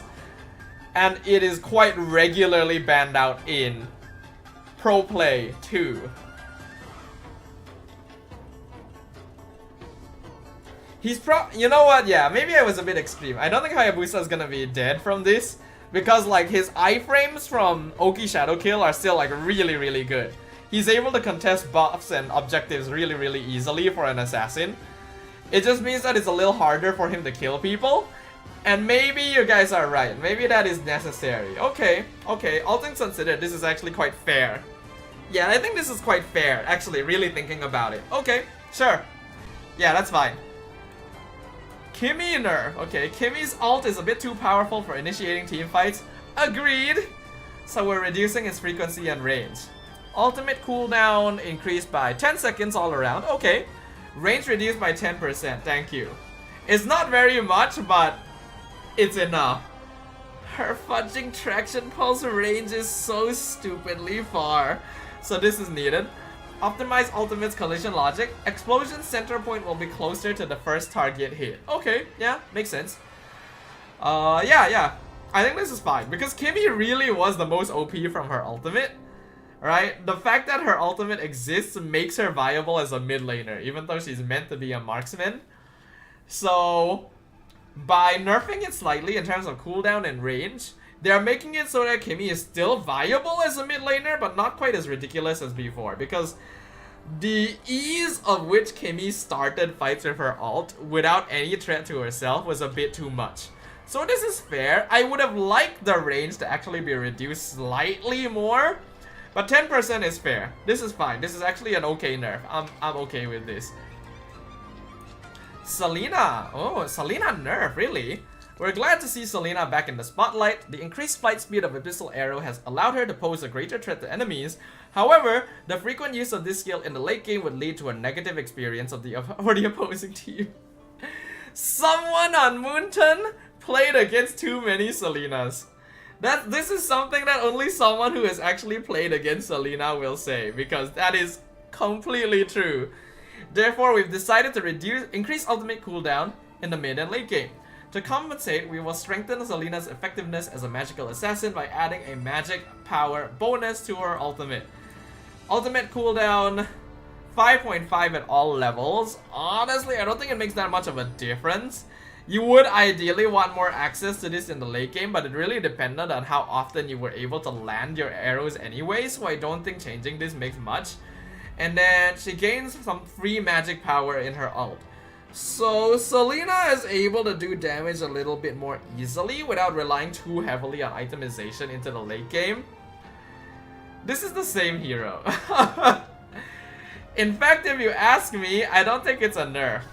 I feel like at best it's an adjustment. I don't think this changes much for Selena, because she's not really going to be maximizing her ult every 4 seconds anyway, a lot of the time, unless like she's really heavily chasing someone down. Which I guess in those situations she'll feel the nerf, but in exchange she does more damage. So I think kind of adds up. Yeah. Also, I'm kind of surprised they didn't like nerf. Like when they said the frequent use of the skill of Abyssal Arrow in the late game led to a negative experience, I thought they were going to nerf the cooldown of Abyssal Arrow.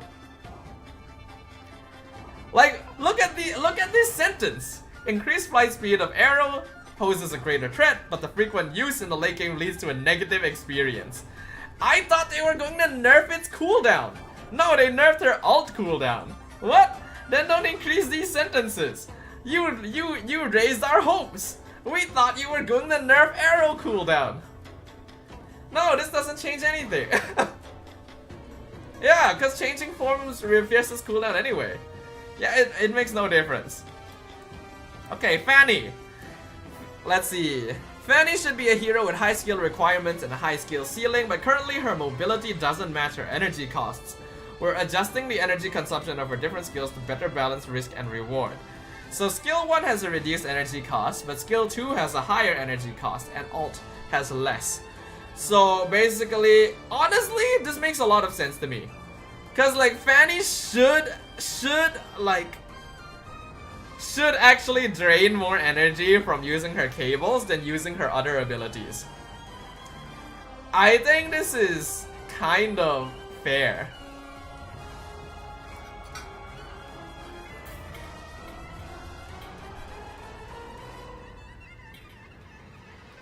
Kai says it is still a nerf to Abyssal Arrow because she has to change form twice. Okay, to be fair, I don't play Selena, so I might not know about the nuances of her kit.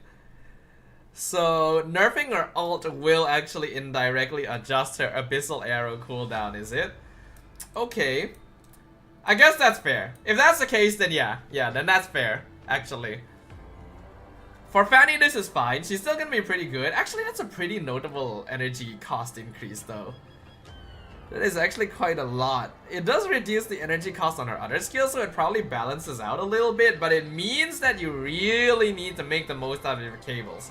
So, it is an increase in Fanny's skill ceiling, but not a decrease in her power.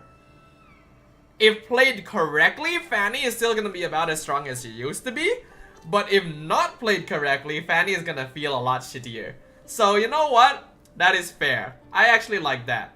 I think we're still gonna see Fanny banned quite a lot.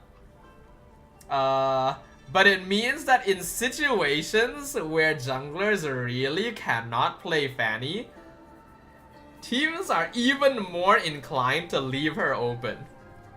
Right? So like, for example, we know that when teams play against Chibi, they usually leave Fanny open because they know he's not very good at the hero. It's gonna be even worse for players like that now. Alright, fair. I think it's fair. Zusin, skill 2 no longer reveals vision of the entire bush and only vision of heroes hit. Whoa, that's actually pretty big. Cause like Zusin very much relies on vision control, right? This is a hero that like really likes vision control, but at the same time, Zusin's skill 2 is so big anyway, and it's very easy for her to check like the entire bush because she's able to do it at a range. But it slightly balances it out depending on the bush that she's checking. It means that there's a possibility that Zusin has to put herself a little bit more out of position compared to before, which I think is a very fair trade-off because Zusin really could just check bushes and annoy people from like miles away.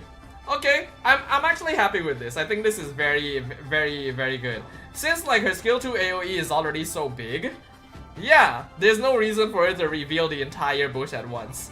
Let Zusin do it manually, since it looks like it's supposed to anyway. Lo Yi! Her ultimate is too unexpected, so we want to give her enemies some warning. Doesn't it already? It technically shows the teleport zone on the floor. During the ultimate cast, Lo Yi's position will be revealed.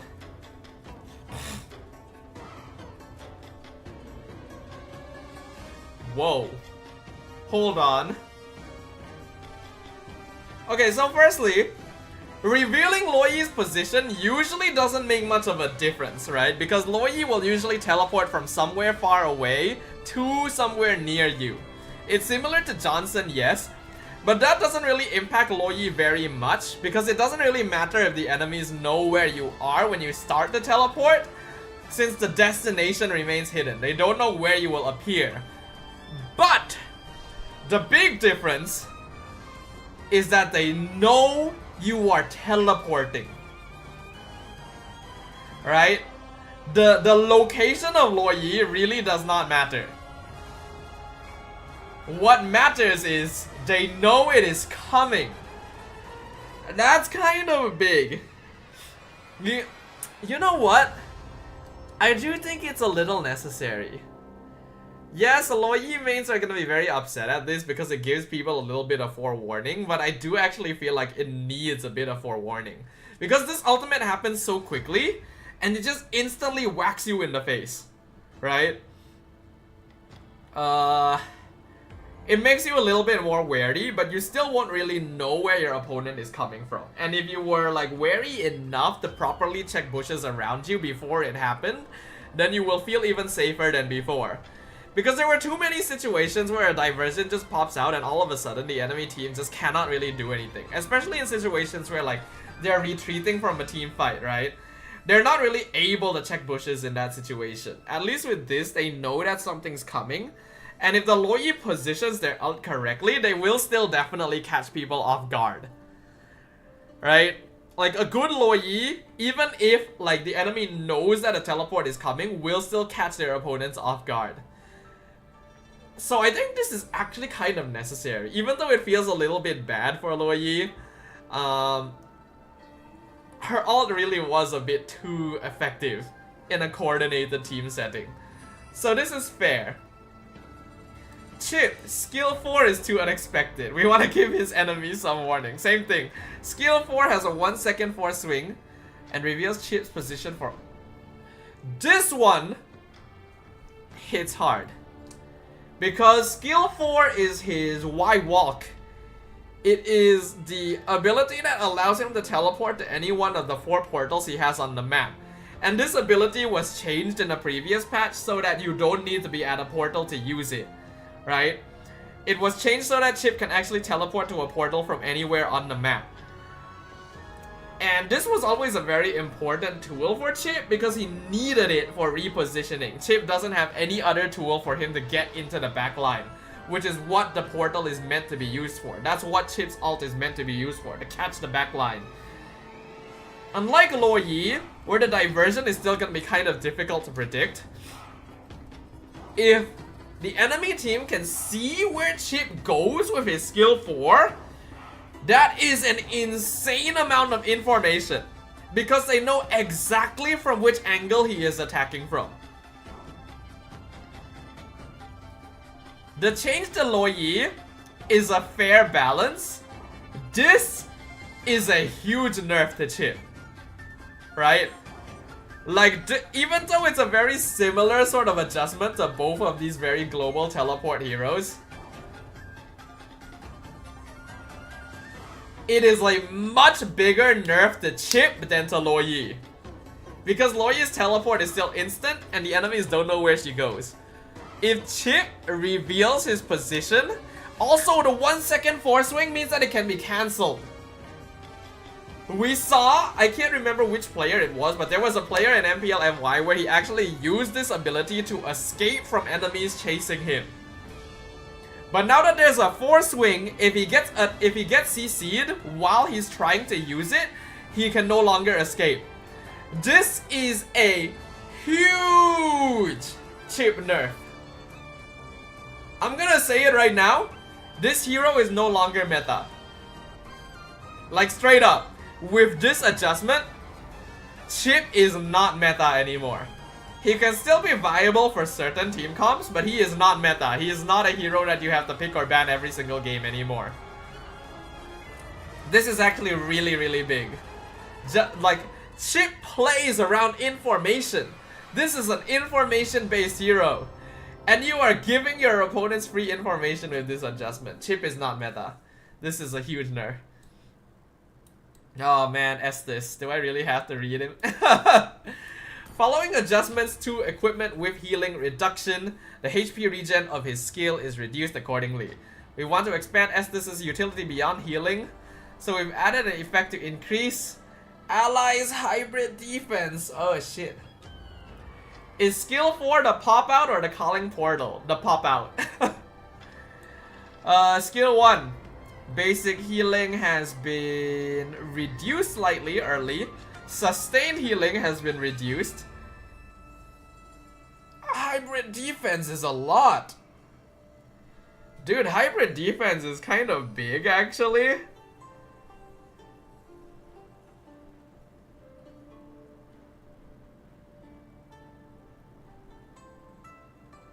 Yeah, this is big. 30 hybrid defense is a lot. That's by levels too. Enhanced skill 1 basic healing has been nerfed. Sustained healing has been adjusted.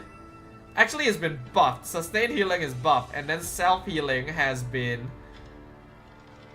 buffed late game. So he heals less early, he heals more late, and now he also provides hybrid defense. Estes plus Ruby is walking base for Ruby. Dude, I don't know how you kill a Ruby like that actually. I hate Estes. Fudge, I hate Estes. But dude, this is actually really strong, I'll say right now. 30 hybrid defense is a lot.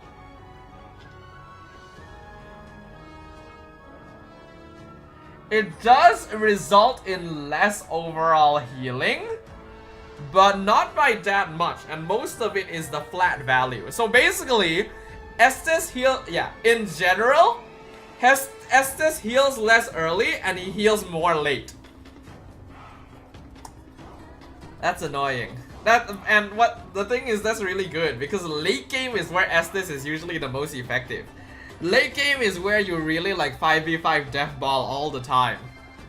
So the fact that he's better in a time where he's already meant to be more effective means that this hero is just actually kind of not bad.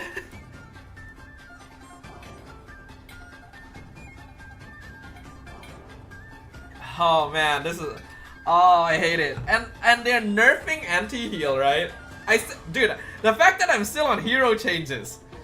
I've been live for 2 hours and I'm still on hero changes. Fudging hell. Okay, but yeah, like this is... Yeah, Estes is not bad. Matilda, following adjustments to the equipment with healing reduction, the shield granted by skill 2 is reduced accordingly. So, yeah, Matilda provides less shield.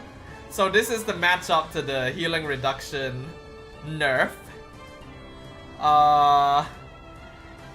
But honestly, Matilda gave way too many shields. If you ask me personally, Matilda gives so many goddamn shields. It's ridiculous. So I think this is a fair adjustment.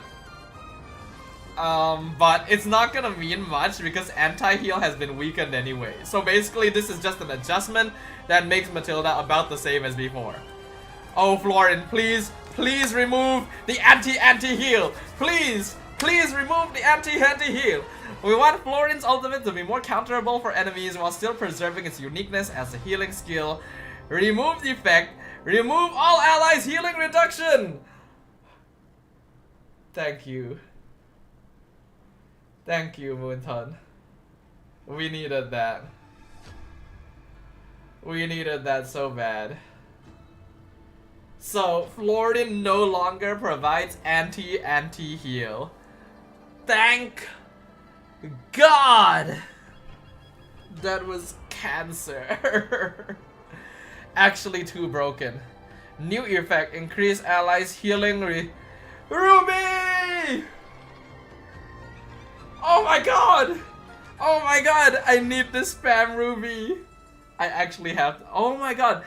Okay, this is very fair, right? So you take away her anti-heal, but she provides extra healing. I think that is a fair exchange because this will still be affected by anti-heal. But if anti-heal is getting nerfed, that means that Florin is actually still pretty darn strong. And she, oh my god, How high can Ruby spell vamp go? Like if you stack all the spell vamp items and then Florin on top of that, like what is Ruby's healing percentage? Oh my god, that's insane. Guys, please play Florin with my Ruby, thank you. I think we... Dude, do we still need to ban Florin actually?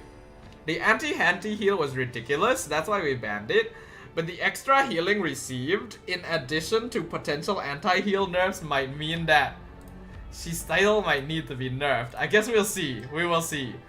Angela nerf. Following adjustments to equipment with healing reduction, shield granted by ultimate is reduced. Okay, so similar situation on Matilda. She just provides less shield because supposedly healing reduction has been adjusted. Dude, how much did they nerf healing reduction? I really don't feel like they needed to do it. I guess they really want to see like sustain and fighter EXP laners back in the meta. But I kind of feel like this might end up being a bit unbalanced. This is kind of scary. Ruby can sneeze at you and she gains back her HP bar race it. Okay, Baxia. Following adjustments to the equipment with healing reduction of his passive is also reduced. They're also nerfing Baxia's healing reduction? Wow. Dude, I need to see the items. What did they do to them? What did they do to Dominance, Ice, Sea Halberd, and Glowing Wand? Dude, okay. Oh no, are we back in healing meta? Oh no, are we playing healing meta again? No. No, I don't want, no.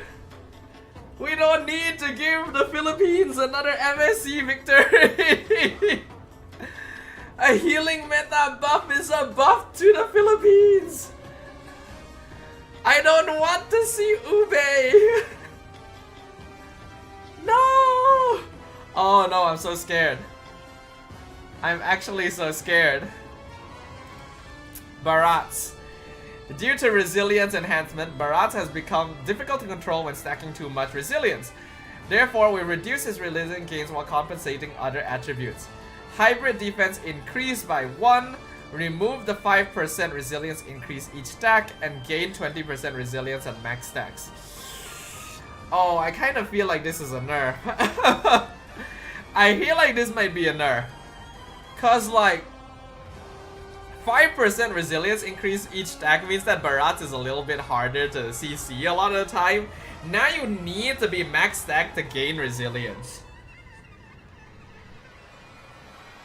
I don't like this. I don't really like this change. Why did they change this? Difficult to control because like his resilience levels would keep fluctuating during fights or something? No, I don't feel like that's the problem. Barats is a similar issue. He actually needs to be a little tankier, if anything. I don't like this. I feel like this is a nerf. Am I understanding this incorrectly? I feel like this is a nerf. I don't really like this. Fudge. I wanted Barats to kind of come back into the meta so that we have more tank junglers as an option. I don't feel like this is going to do that. Barats already did no favors to MPLID.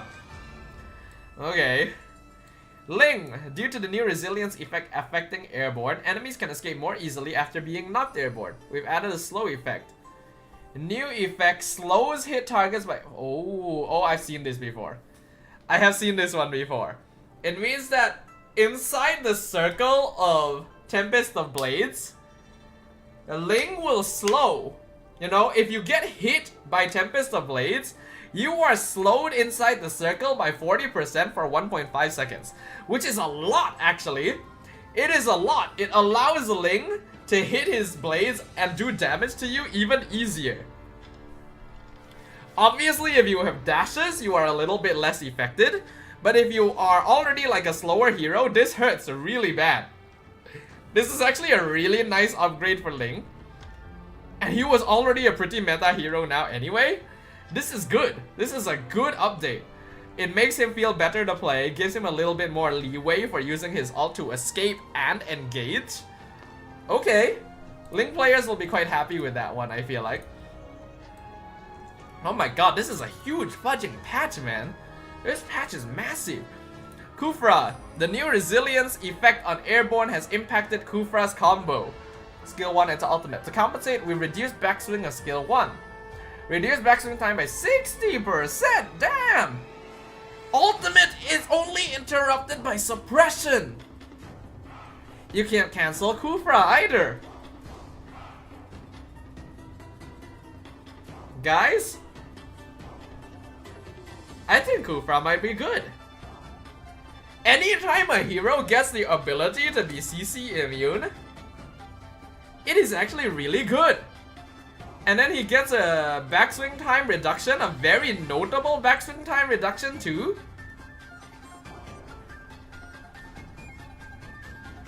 Kufra might be good, especially if a lot of like the fighting EXP laners come back. So like if we start seeing heroes like Ruby and Yuzong back in the meta, Kufra will naturally see more play as the direct counter to high mobility heroes. And now they have made him CC immune during his ult cast, and they have made his skill 1 faster. Kufra is good. This hero is viable. We might see him in the meta again. It really depends on which heroes actually start popping up. You know, if we start seeing more mobility assassins and fighter EXP laners, then Kufra is 100% a meta pick. If not, then Kufra is still a solid pick. But it's not gonna be like very popular. It really depends, because Kufra is meant to be a counter hero. So okay, we will see. Minotaur. Minotaur needs a defense boost. As Minotaur's core mechanic relies on airborne, he's been impacted by the new resilience effect. To compensate, we're improving his durability. Oh yes. Base physical and magic defense increased by 5, physical defense growth increased by 1.2, magic defense growth increased by 1.5. Yes! The cow can actually tank more than 2 hits again. Amazing! This is all we needed for the longest time from Minotaur. This cow was so fudging squishy. Such a fudging squishy tank. This is good. So he gets an extra 5 base defense, like on both sides at level 1. And then he will get another 16 physical defense roughly. And another 20 magic defense roughly. That's a lot. It's actually a good amount. I think he's still gonna be kind of squishy early, but it means that he's able to at least, you know, survive things a little bit more effectively. If you ask me personally, I think they needed to buff his defense a little more, because Minotaur really is squishy AF as a tank. But they wanted to compensate for the fact that he's also a healer. Wait. He's also a healer. And they reduced healing reduction. Shit. Minotaur might be meta. Shit. He might actually be good.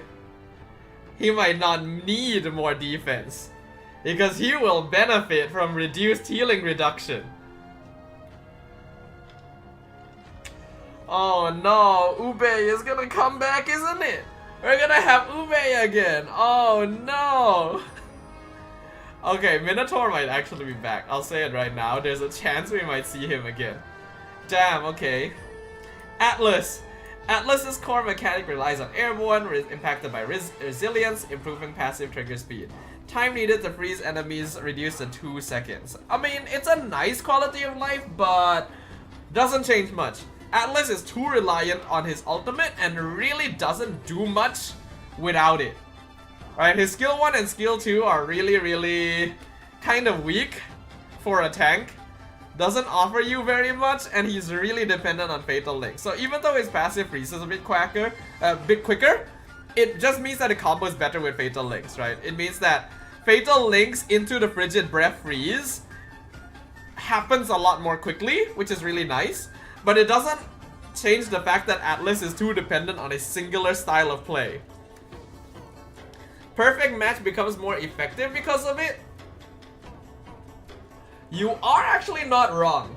You're not wrong actually, because like if you perfect match into skill 1, like if you use perfect match to chase, it can be a bit hard to chase because oftentimes enemies will just move faster than you. But if Frigid Breath triggers faster, it's actually... You know what? You're right, Ray. This might actually be not too bad.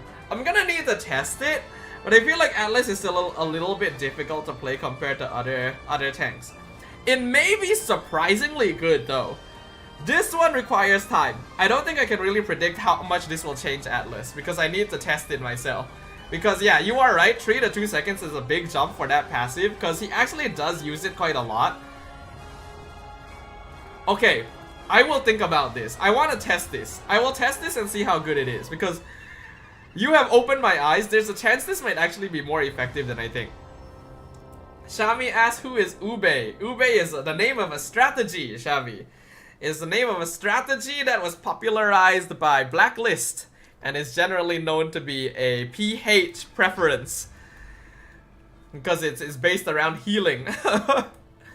Guinevere, so also affected by new resilience, so her skill 2 airborne duration has been increased, so this is just, you know, to compensate for the changes to resilience. Veil is also the same, so a 0.2 second increase. Hanzo, we aim to balance creep clearing speeds across all junglers. Currently, Hanzo's creep clearing speed is a bit too fast. Skill 1 cooldown increased by 5 seconds. And when targeting the Turtle Lord and enemy hero, this skill's cooldown is reduced by 60%. Okay. Small adjustment, but it does mean that Hanzo clears a little slower. Which means that he's a little bit more vulnerable to being invaded. That could be good actually. Hanzo's already a little bit difficult though. We already see that Hanzo as a hero is having some trickiness in the meta. Because he does do a lot of damage, but is reliant on snowball, so he actually needed that farm speed. If he doesn't have it, I feel like he is losing a bit of his niche. So there's a chance that Hanzo will actually see less play because of this. He was already seeing less play in general. But now that heroes like Lancelot have been buffed and Ling have been buffed, I think Hanzo being nerfed will just feel even worse. We might not actually see Hanzo at all. Freya! We aim to balance creep clearing speed across all junglers. Currently, Freya's creep clearing speed is a bit too fast. So, Freya's basic attacks only deal 75% damage to creeps. The thing is, people generally don't play Freya as a jungler. Surprisingly enough. People play Freya as a gold laner. So, I don't think this will affect Freya too much, and in the first place, she's not really being played in the meta all that often anyway. But if healing reduction has been reduced, there is a chance that we see Freya in very niche situations as like a fighter gold laner.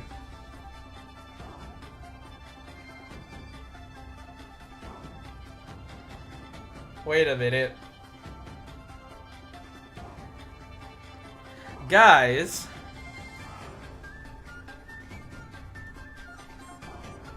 will we see more double fighter side lane? Healing has been increased. A lot of fighter EXP laners have been buffed.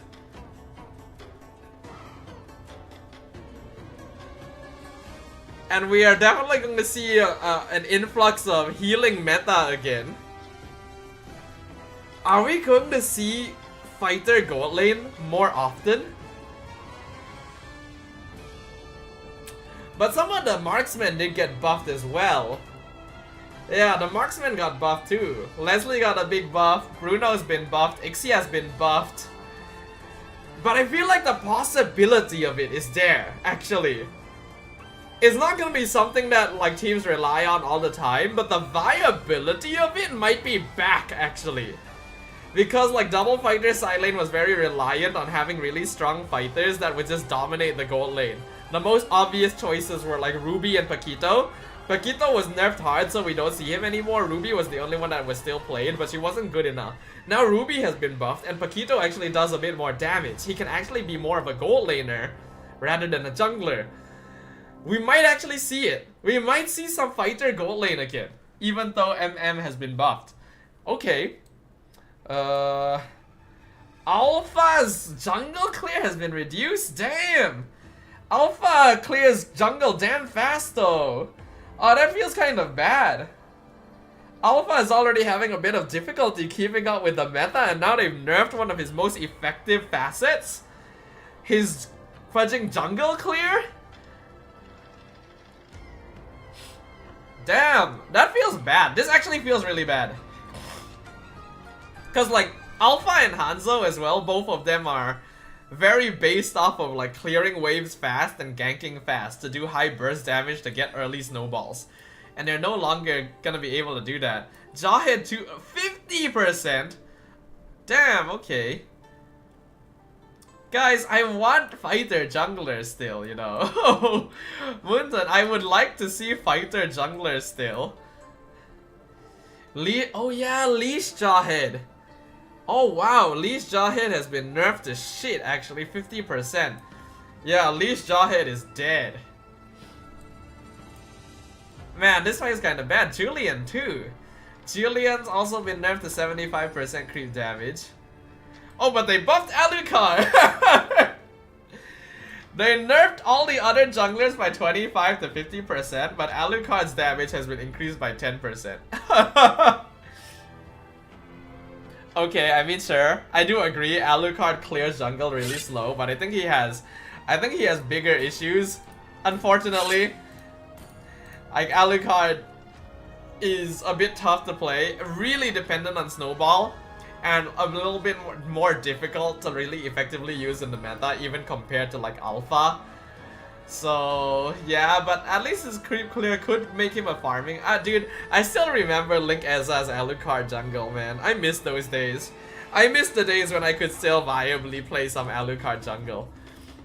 The Zeta division buff? Oh yeah, I remember seeing a clip that they do play Alucard. Well, who knows, right? Who knows? They increased Sun's oh!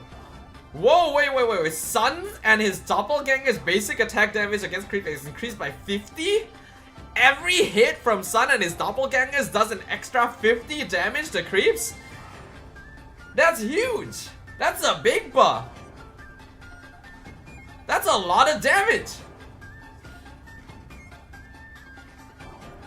Jungle Sun is back? Monkey in the Jungle returns? Maybe? That's like a really a big clear speed increase. And then... What? They reduced Saber's clear? Oh wait, no, they buffed it. They removed the effect. Okay. Oh, I want to play Saber actually. I'm a dirty Saber cheese player. I really like playing Saber in Classic. So if he clears faster, twice as fast actually, because Orbiting Swords now deals 100% damage to creeps. Oh. Okay, so a bit of a buff to the old heroes, you know, Alucard, Sun, and Saber in the jungle. And then nerfs all around the Hanzo, Freya, Alpha, Jawhead, Julian. Okay. Okay, yeah. Interesting. Very interesting. Alright, with that we have completed our hero adjustments, everyone, in 2.5 hours. But we still have battlefield adjustments. Let's go, everyone. I thought this was gonna be a short stream. I was not prepared for this shit, man. Okay. This makes a big difference. This is actually a huge difference. Hold on, so like, as long as you're not like Yi Sun-shin or Roger, you do 80 damage per second to jungle creeps? That's a pretty notable increase. That actually makes up for the 25% damage reduction on like Alpha and Julian. And then it's even better Unlike Sun, Alucard, and Saber, because they already got a buff to their base creep clear speed. Now they have even more from the jungle boots buff. Whoa. And then tank junglers will clear faster. So Fredrin is even stronger now. And this might actually allow certain tank junglers who were not picked up because they cleared jungle slowly to become more viable. Interesting. This one needs time. I cannot think about heroes that might be largely affected by this right now. But with a little bit of time, I'm sure the pro players will tell us what this will change. Turtle. We hope to make it easier for side lane heroes to join team fights. So the current, which is the thing that makes your movement speed faster in the river before and after the turtle, has been changed from 15 seconds before turtle spawns to persist from 15 seconds before turtle until it lasts the whole time.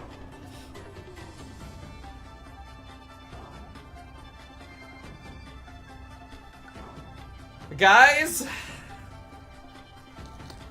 what are the chances that we see a type of strategy where you play heavy early game teams with high rotation potential and you just never take the turtle? You just heavy pressure the opponent's side so that you just neither team ever takes the turtle, and you take advantage of the current just permanently being on the Land of Dawn to rotate faster and get kills as quickly as possible. Is there a possibility of that kind of strategy, do you guys think? Like, it's a bit out there. It's a little bit like, there's no way this sort of thing could work, but I feel like teams are starting to prioritize the turtle a little bit less as well, because, you know, at the speed of farming and how teams like to lean towards late game comps, it's not actually the most necessary. If you are going for an early game snowball composition, having the current around is a lot more valuable to you than actually taking the turtle. Right? Yes, it technically benefits your opponents as well, but if you have the right team composition, could you actually, like, abuse this? I wonder. Just an idea. EXP lane siege minion significantly increase EXP granted during 2 to... What? Significantly by how much? Are you telling me that EXP laners are gonna be like, what, matching jungler levels? Wait, how much? Because like EXP lane was already guaranteed to hit level 4 before the first turtle. How much is this increased? Dude, the heck?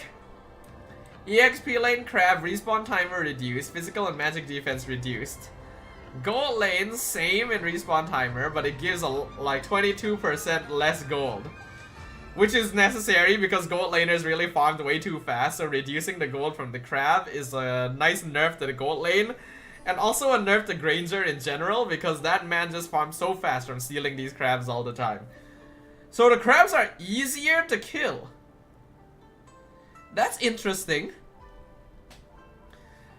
The game is gonna be shifting more into lane domination then.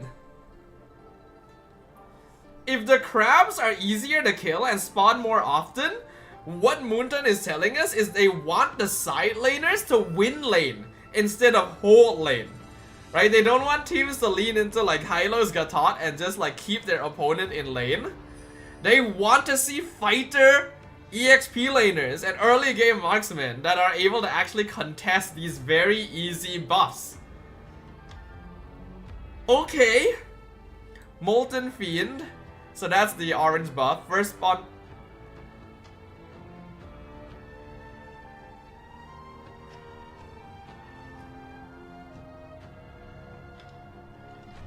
Whoa, hold on.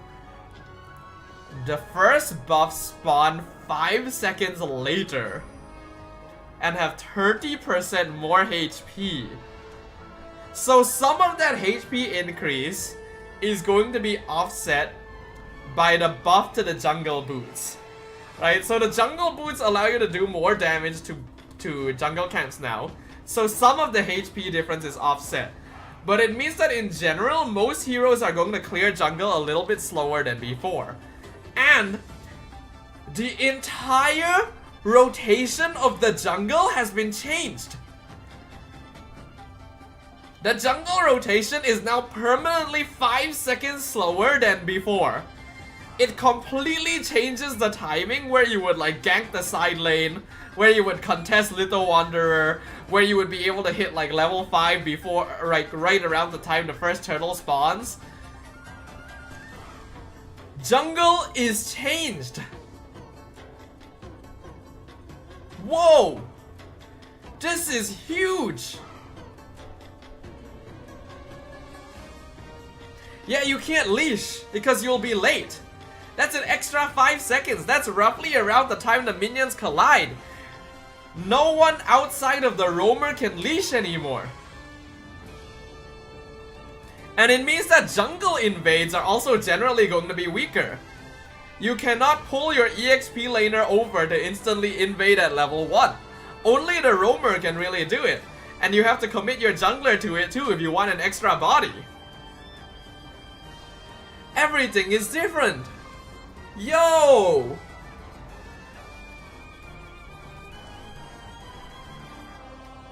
This is insane!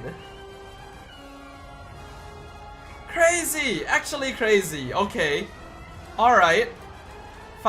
All the jungle camps have had their HP increased.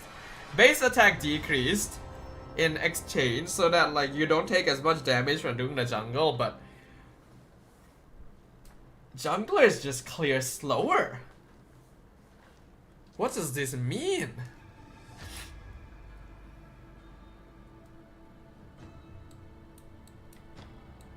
It also means that generally junglers might be late for the first crab, right?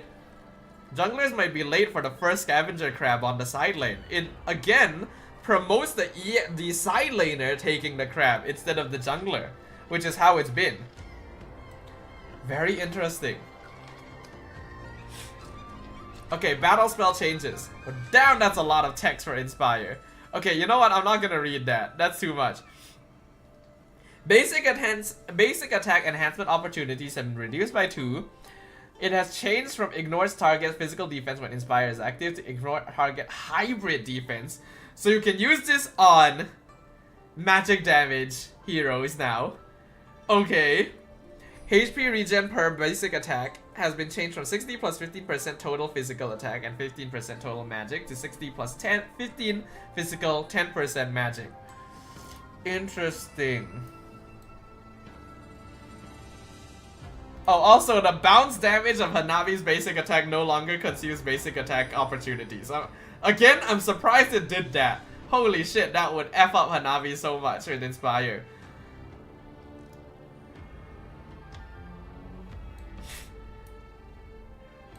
Wow. Okay, so Inspired is more universal. Basically, it can be used on magic damage heroes as well. So it is possible to use this battle spell on heroes like Natan, for example. Wow, okay. Retribution.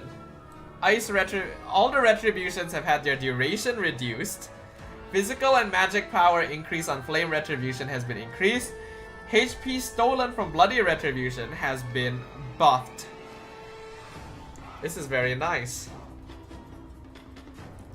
Cause like, I think we all agree that Ice Retribution was just generally the strongest retri, right? Stealing movement speed is useful almost on any hero that you play. Flame Retribution was not always particularly popular. Bloody Retribution is obviously still good on tanks, but it means that tank junglers are becoming a bit more viable again. Because it just deals more HP.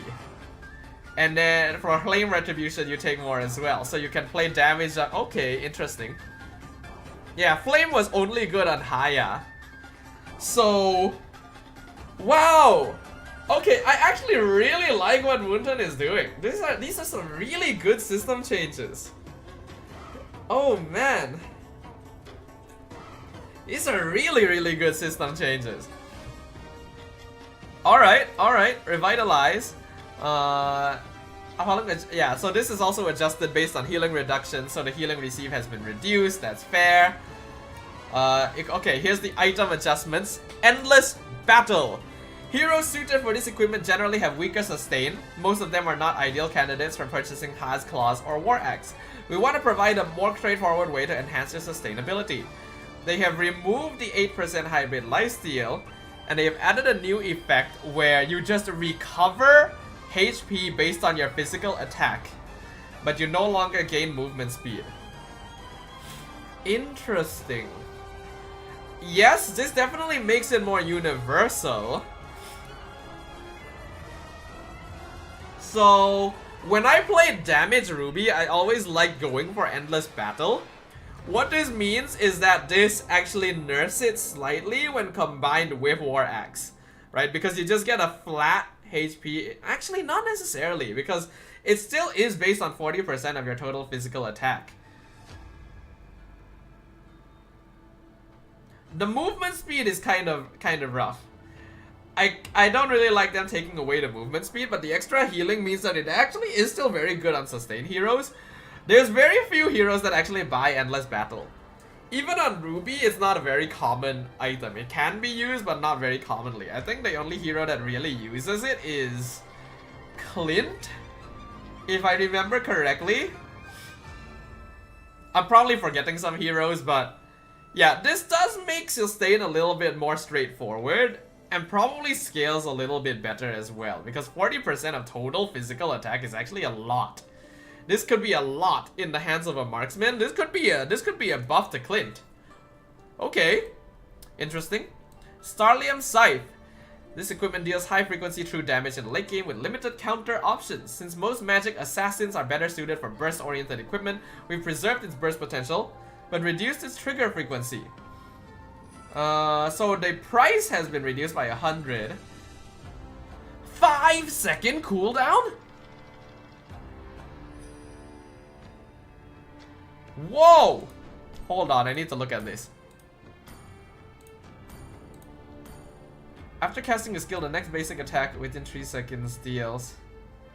5 seconds?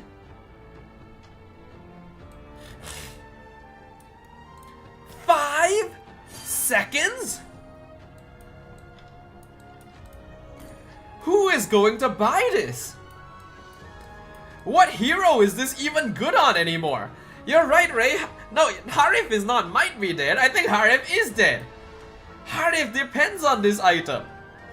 Yes, you get an extra effect to reduce movement speed, but you also get less movement speed on yourself.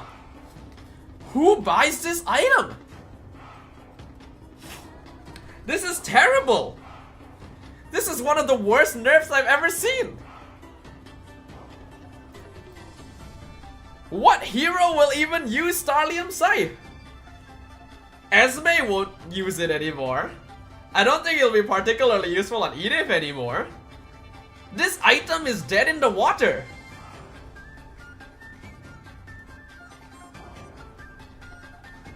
I have never seen a nerf that killed an item. Starlium Scythe is dead. Why would you do this? This is insane. You have tripled.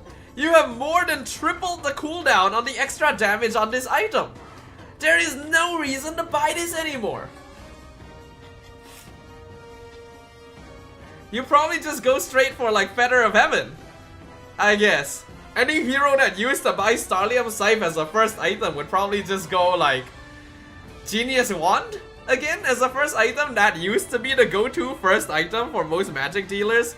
Like I know, like Joy also buys this item, right? Joy also uses Starlium Scythe. I think Joy will go back to Genius Wand, but it means that she just does less damage. This is, dude. If you played like Damage Guinevere or something like that too, it's just, this item is dead.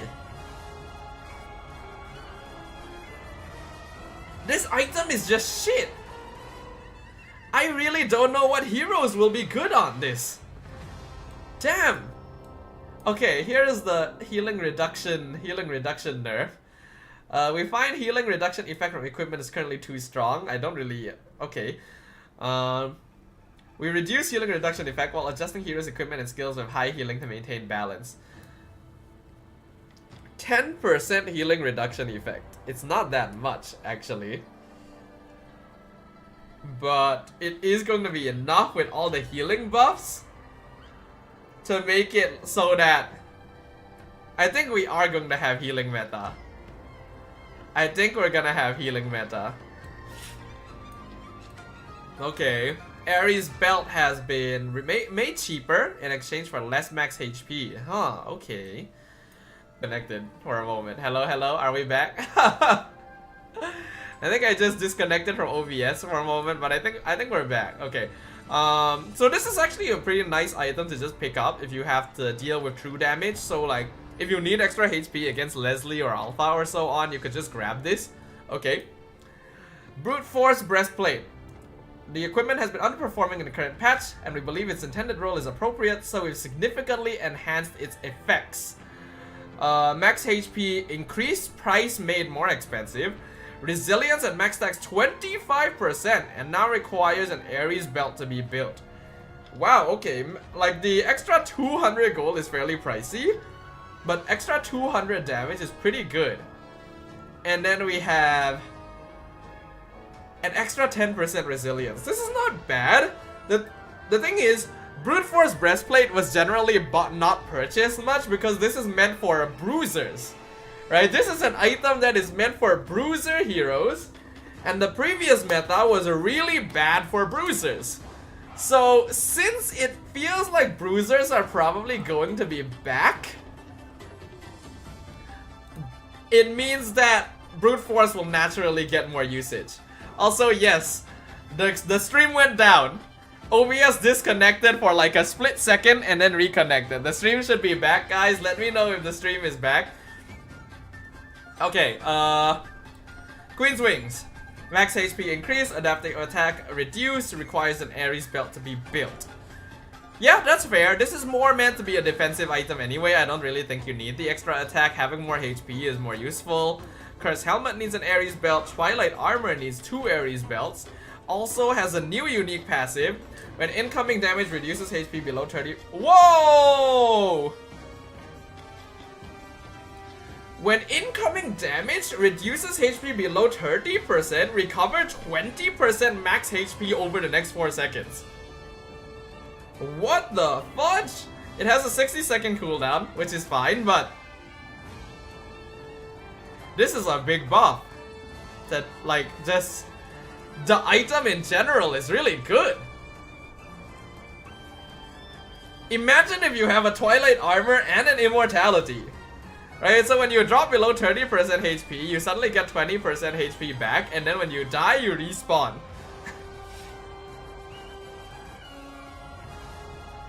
This is really good against burst as well. Yo, we might have a new burst counter item, because up until now, we've kind of been relying on like Athena Shield for magic burst.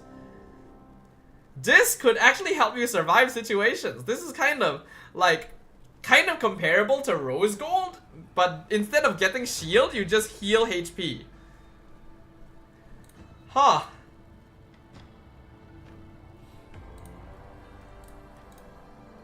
What? My Twitch is not live? Is anyone on Twitch around right now? Could they confirm if my Twitch is live?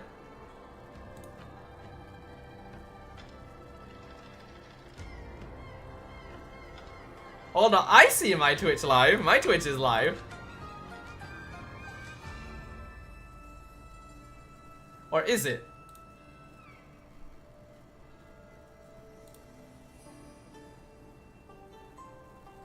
Yeah, my Twitch is live. I see myself live.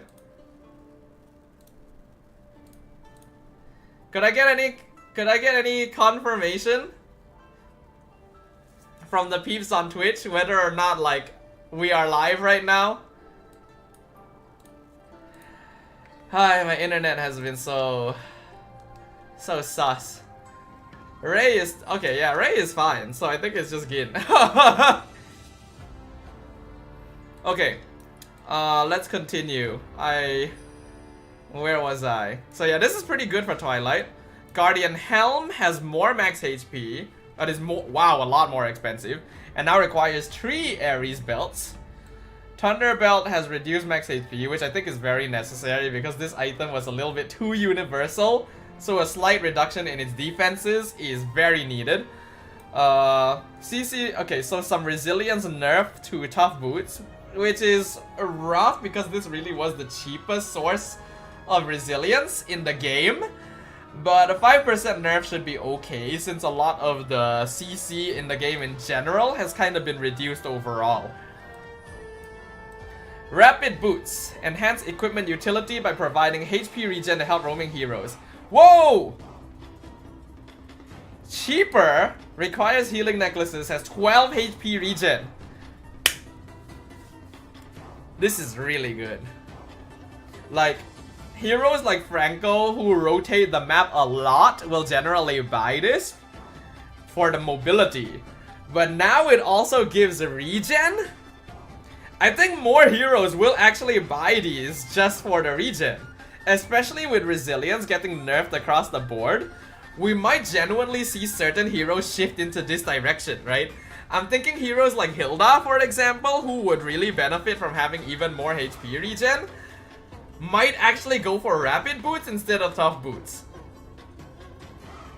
And if you know that you're gonna generally be on the map for very long, then this is actually just really good because the mobility actually trumps out quite a lot of the time.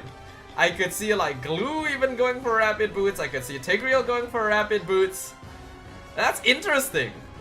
Actually, okay, I like that change. That makes it niche as well because it's not just the mobility, it gives you healing. It means that it is able to fulfill the needs of more different types of roles and different types of heroes. I really like that. Roaming Blessing. Whoa! Dire Hit reduced to half its cooldown. Favor increased by 5 seconds. I think that's necessary because healing reduction has been reduced and a lot of healers are just getting buffed in general. Immortality has more HP, requires an additional Vitality Crystal. Rock Potion removes CC duration reduction and provides damage reduction, which is actually quite nice. That's actually quite nice. That's actually not bad at all. Okay, I actually like that. But I kind of wish it gave a little bit more, but damage reduction is just such a valuable stat that, yeah, I understand that they don't give it because like even 10% damage reduction is a lot. That's why Lapu might be ridiculous now. Rose Gold Meteor reduced the early to mid-game durabilities of heroes, so it is now, oh wow, that's a lot. So you used to have a base 770 shield with a hero level multiplier of 70, but now it is completely hero multiplier. They are telling you, do not build Rose Gold Meteor early in the game. You are not going to benefit from it. So this directly nerfs heroes that want to build an early Rose Gold Meteor, right? If it was back when Julian Rose Gold was like the meta, then like this would hit even harder, but Julian could still actually benefit from this somewhat. So now you really don't want to build Rose Gold very early. You want to build it as like a 3rd or 4th item at earliest, right? So that shifts the build path for certain heroes. And then the Magic Blade also is changed so that it is fully based on a hero level multiplier. Does this reduce the max shielding? Hold on, so it was 770 plus 70 times hero level. So if you were level 15, hold on, I need a calculator. I've been doing this for too long, I can't do math anymore. 70 times 15 is 1050 plus 770, so it is 1820 last time, and now it is 120 times 15, so it's 20 less shield compared to back then. Alright, so it gives 20 less shield at max, which isn't much of a difference, but it is completely based on hero level now. It is not worth getting this early. Alright, interesting. Emblem adjustments.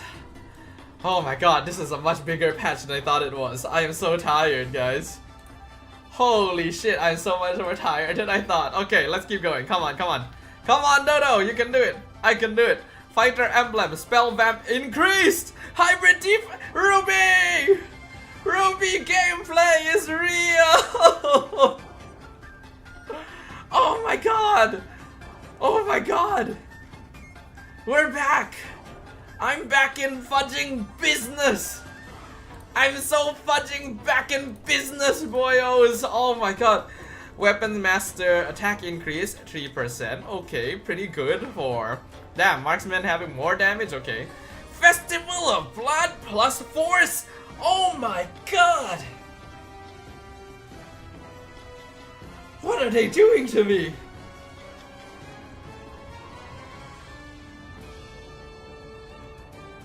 What are they doing to me, guys? Holy shit, my Ruby gameplay! Quantum charge, cooldown increased. Okay, this was one of the most universal emblems in the game, so I think it's fair. Crit damage on Fatal reduced by a good amount, actually, huh? By half. Very few people used Fatal in the first place. I'm kind of surprised that they nerfed this so hard. That's very, very curious. Like, one of the heroes I would think of would be Leslie, but she already got a pretty big buff, so I think that more than makes up for the nerf on this. Interesting, but damn, the buff the fighter and dude, they want fighter EXP lanes. They want fighter EXP lane back. We're back, boys. Fighter EXP laners are getting the love. We are getting the love we've been asking for this whole time. Oh my god. Oh, battlefield adjustments.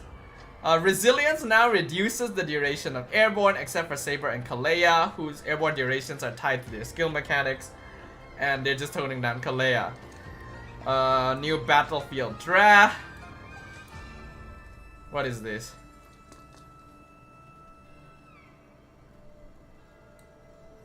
What is this? Battlefield draft mode, Roaring Strike. Limited battlefield draft mode designed for all-star effect. Is this rank?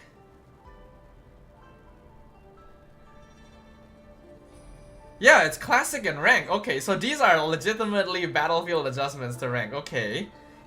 New damage skill bombardment. Every 3 seconds, the Lord locks onto nearby heroes and deals extra damage. So Lord dances are a little more risky. Okay. A new special ability, Roaring Launch. Heroes near the summoned Lord can use a special skill to throw themselves to a designated position. What? What? I've never heard about this before. What does that mean? What the fudge does that mean? Little Wanderer changes, increased movement speed bonus, and continuous mana regen for the killer. During these times, heroes gain the passive to detect nearby concealed enemy heroes.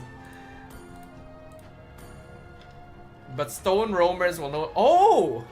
Okay, so the little guys that roam in the river after the little is killed are gone. But instead, the hero that has the little wanderer will be able to detect concealed enemy heroes nearby. So that's an even bigger nerf than Natalia. Like, Natalia is just having a rough time. Like, back then you could still sneak around because as long as you avoided the roamer in the river, you were fine. Now, you have to avoid the hero that has the little entirely. It means that if the enemy has a camouflage hero and you have a squishier hero like the mid laner, which is more vulnerable, it might be more worth it to give the little wanderer to your mid laner, potentially. EXP scavenger crab changes, gains damage reduction when HP falls below 50%. Oh. The killer gains additional benefits, increased max HP and a shield at low hit. What? The crab gives extra stuff? So the crab had their defenses completely removed. They have 0 hybrid defense on the crab, but I guess in exchange they get damage reduction when their HP falls below half. And now the person who kills the crab gets extra HP and a shield. So even better for fighter EXP laners. Crazy. And then the gold Scavenger Crab gets this, gains extra damage, attack speed, and movement speed bonus when HP falls below 50%. So the gold crab, I guess, is scarier. And then the killer gets attack speed, and the ability to deal extra damage and slow. What the fudge? It's a different game. MLBB is a different game. I can't believe this. I can't believe how many changes there are. The Lord has a Roaring Strike. If the Lord hasn't engaged in combat for a while after spawning, it will enter a charging state. After charging for 10 seconds, the Lord will move to the other river area. The Lord's charging can be interrupted by damage, but once it enters the room. Huh? Is this Roshan?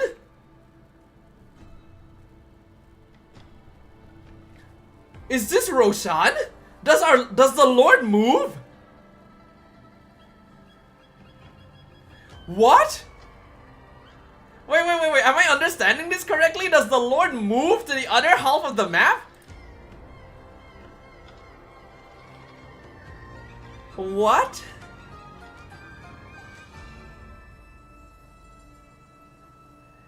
Dude, what is happening? He does?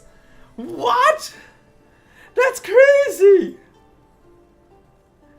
That's what? Oh my god.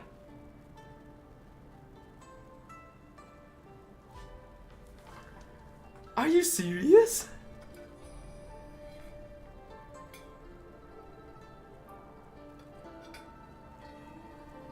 So basically, if you want to keep the Lord dance going on the side of the map that the Lord is on right now, you have to keep attacking it. You cannot just like zone the opponent out and then ignore the Lord. You actually have to make sure that you are damaging the Lord. What the fudge? Oh man. Is that everything? Is there anything important here?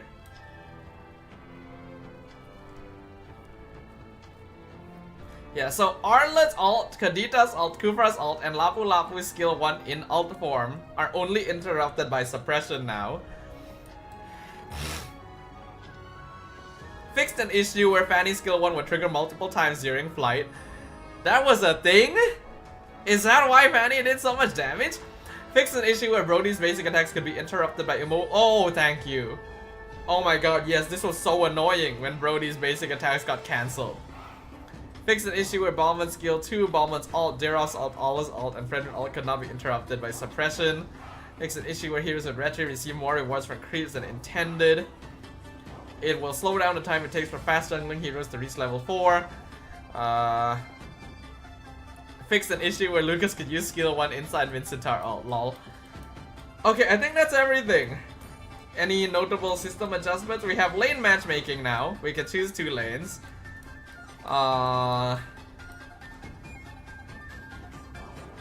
Hero collection feature. Mark your favorite heroes and preferred on hero display page. Your preferred heroes will automatically be pinned to the top. Oh, that's nice! That's really nice! Honestly, I can't believe it took so long for them to do that. Okay. I think we are done. We're done, guys! Oh my god, we're done! We've made it through everything! I'm so tired. Thanks everyone for watching. Hope you guys enjoy. Instantly Gin invites me to rank. This guy. This guy. But I cannot deny that I kinda want to try. I do actually want to try. Oh man. Alright, hope you guys enjoyed the patch note review. Let's give this a try. Who wants to join? Who wants to play?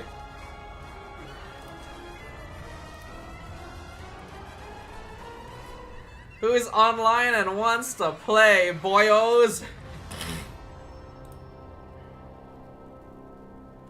Roll fill. Oh, okay, so there is a way to roll fill. I see. That's nice.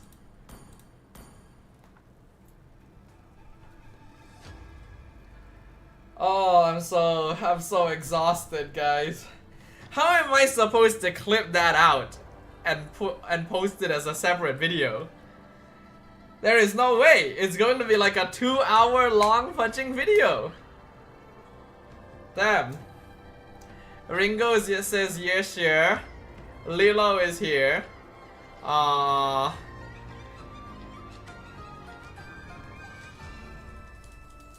Ringos, are you in game? I mean, even Amang Lord posts a 2-hour video, but he has other people to edit it for him, you know?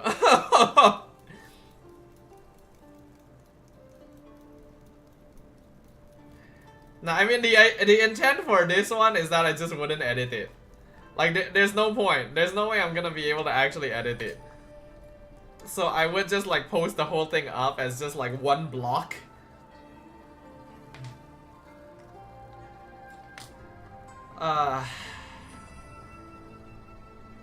2v2 championship, patch note review, vlog. Yeah, man. What the fudge? Oh, Ringo's is updating. I see. Will it take long, sir? I do need to go to the bathroom. I'm gonna go to the bathroom real quick. I'll be right back.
Honestly, guys, at this point, do I even have the energy to stream again tomorrow, you know? Alright, looks like everyone is here. I think we're good to go. You guys know I'm gonna try Ruby though, for sure. Dude, how am I supposed to do a the fudging patch tier list when there's so many heroes changed, man? You can just stream Magic Chess? Man, I would be too tired to stream in the first place. And if I am going to stream, honestly, I should stream MLBB because fudge, man, there's so many new things that I need to try out. Ranking on the first day of season change is a potentially risky endeavor, I will say. Yeah, let's hop into VC, right? In 5-man too, right? Alright. We about to get the shit beat out of us.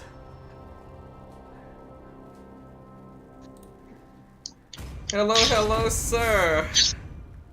Welcome to hell. I sound very dead. EP. It is time to. Do I sound worse than yesterday, or do I sound better? If you ask me personally, I don't feel like you sound that much different. Okay. That means my sound hasn't recovered yet. Okay, who do we ban now? I think we still ban like Lucas probably. I think ZETIAN. Oh yeah, ZETIAN is here. Yeah, that's true.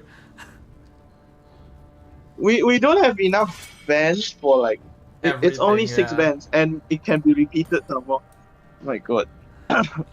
Who else did we? I think most safe being Lucas, Kalia, ZETIAN. Anyway. Yeah, that should be fine. The enemy is kicking. I banned Zeus in blue.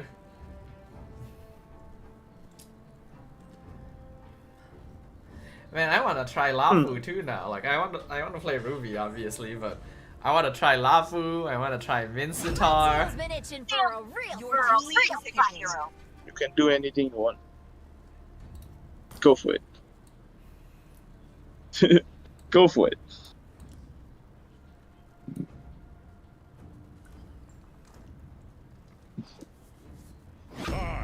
Minotaur will finish Oh, okay. Someone's trying out the new Minotaur changes. Oh, I know okay. doesn't have it. Like, flowers will bloom. Mr. Churjan Ho, you don't have your mic open. I know, bro. I know. Vendetta, but Before you're mid. It's a bit of a sarcasm.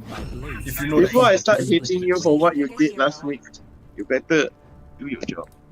This is actually not bad for Ruby here. Just calm. Okay, let's try it.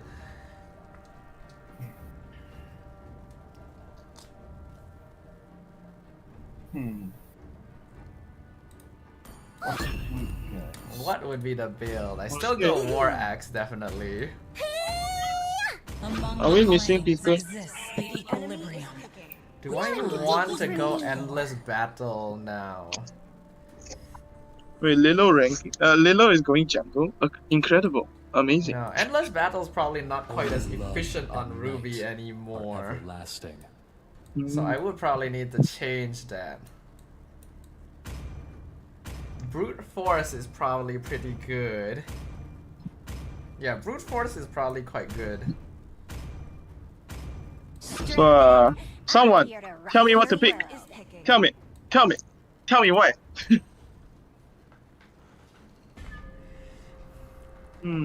Kai just suddenly went, "No, I effing fell asleep. Gin invited me." He screams. Yes, I invited him like 5 times. I'm like, why is this guy not responding? What's good here? Moscow? Man, I guess you can try that, yeah. I see the fondest hopes.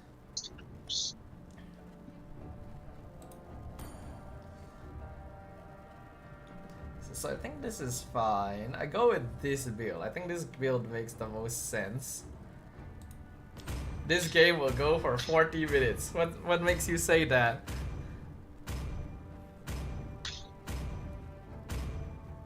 It's the Geekable meme where they played the Yif Nathan. Ah, gotcha. So it seems that, okay, I'm gonna just say this. My school, some DJ came to our school for a talk, and I was also involved in the talk. I was listening. When it ended, I went home immediately. But it seems that my classmates decided to stay back and now are on the dude's IG for some reason. Yeah. Nice. Okay. It's okay, don't regret that you went home. Hey, it feels like I was left out or something, but hey, I don't care. This classmate talk anyway. I see. As long as you're fine with it. Alright, time to try. Also, Ruby. Stallion. If Stallion's side got nerfed, should I still buy Stallion's side on me? On Nathan. It's a lot worse than before. I feel like Nathan can still work with it because his damage is more consistent anyway, but it also doesn't feel like it would be the most, like, it just feels like a lot worse, the item, really. It wouldn't be like the best item for 910. Oh my god, I already feel the difference in lifesteal. This is insane. Why aren't we going to the Little Wonder? So crabs are much more worth taking, but they become tankier at 50% HP, and I can definitely see So that. my crab just got stolen by a little girl called Melissa. Oh my god. Is there any way to tell who got the crab in terms of like XP? like a visual effect of some oh my god! Yes, it's a floating thing that goes to the enemy or you. It Yeah, depends I on didn't get who to got see it. that because we were both stacked on top of each other, so I could not tell if I had it or he had it. I thought Actually, I had if it, it so I would be figured I could easier- fight. If it will be easier, you just look at your own bar when it dies or something. Does it have a buff? Does it have a visible buff on your bar? Is my question. No, it doesn't. It just shows that your bar went up. Well, for the gold lane sign of stuff, I can just look at my Nathan character and then it will show you whether I got it or not. Like 134 gold or something like that.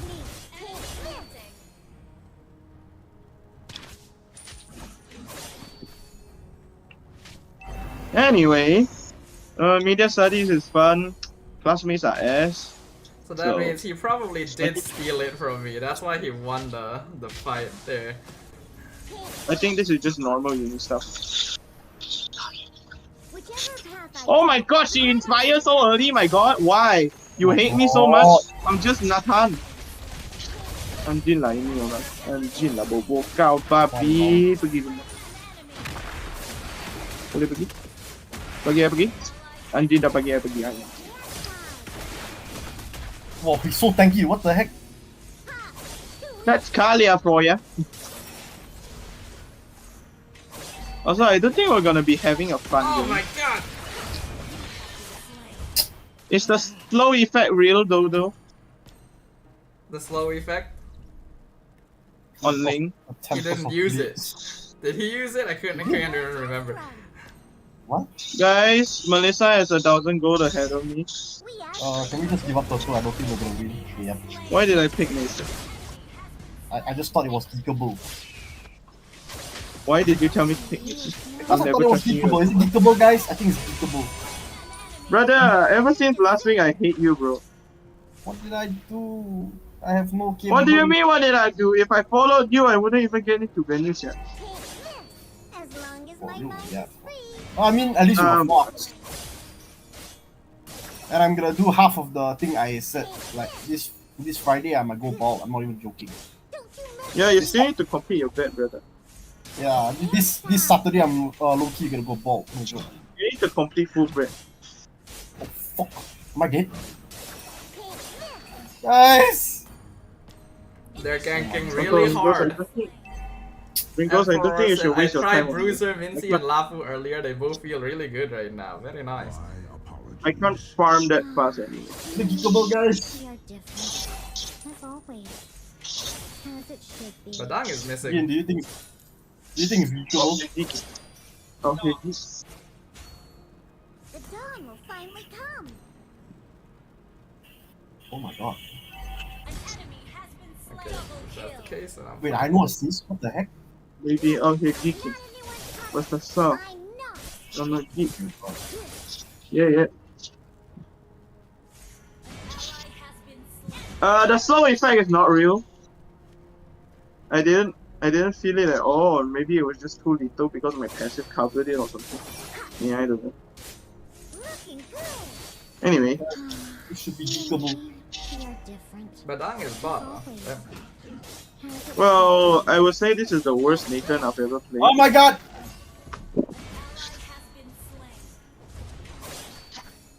Yeah, this is definitely the worst Nathan I have ever played. Both of us are both of us gonna make this geekable? Oh my god. Thanks, buddy. Whichever path I take, We gotta make this geekable, Damn, the bro. rotations from this team, huh? Maybe out here geeking. Isn't our Minato in the chat? Hello? Bro, be patient, I tell you, No, we just need comms, right? Is it? I know, just be patient, You better not do Astaghfirullah. anything. Astaghfirullah. Jangan dek. I'm telling you to be patient. Don't, We just need comms, bro. I swear to God, we just need comms. Wait, what? Isn't the Khalil supposed to be dead? I think that's also a damage Badang. Yes, it is. Oh dear God. people and the obsession of damage. Well, logically speaking, it should be more viable now with.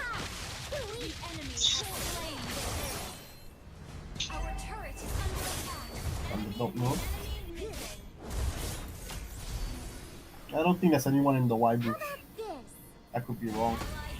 Yeah, the entire team is the fudging entire team rotates together, man. What the fuck? Melissa spam recall when she didn't even get the kill. My god, We this should person. be the one Ube, not them. Guys, we are Now gonna be Melissa geekable. gets one free tower. We are gonna be and her geekable goal and we're is gonna be zero. blacklist. Let's go. Also, quick question. I'm not blind, right? Ling has 4,000 gold and he only bought 2 items. No, no. I'm not the blind one here, right? Oh my god, Melissa, guys. So don't get out of it. Melissa, guys. Ah, I can't.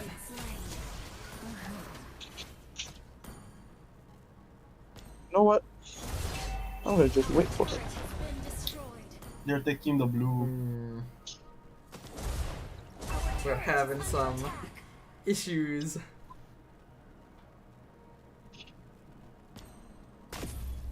Need comms, bro. One more test run. Being completely honest here, Stalim side doesn't feel that nice. Yeah, I wouldn't expect it to. You did actually build it, huh? I see. Initiate retreat.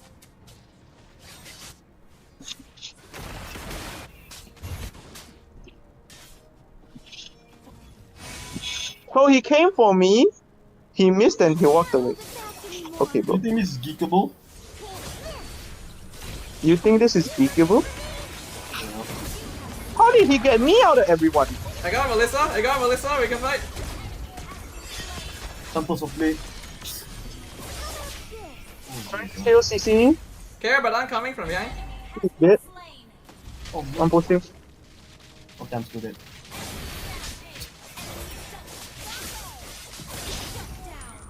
Nice. Okay, that was good. We got it. Oh no, Ling is still alive. Jeez. That should be. I'll clear top wave and then come to the alert.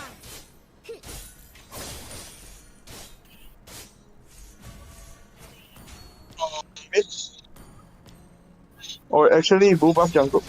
Yep, there she is. Oh no. God. Okay, there we go. You committed a bit too hard when the rest of the team wasn't ready.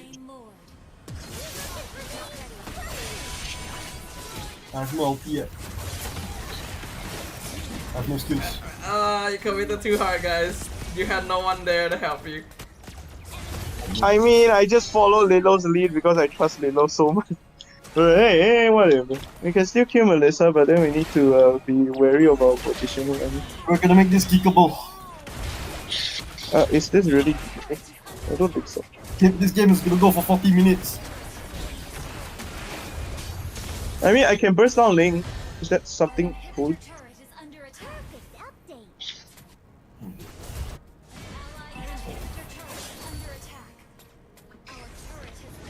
update. I'm dead. Is that good? Yeah, Melissa got to farm early game because she was fighting a winning matchup. And for me, farming is a bit harder than usual. The buff is only something we can deal with in the late game. The problem being we're still in mid game right now.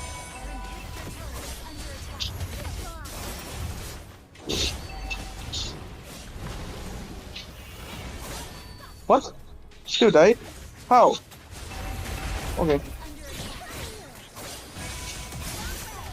What the hell, they all? Done. No, don't do that. Oh, I think we lost. this is not geekable, guys. This No, is I not think geekable. this This is not geekable. being completely honest here, I think this is a draft problem. So, Yeah, Yippee. I agree.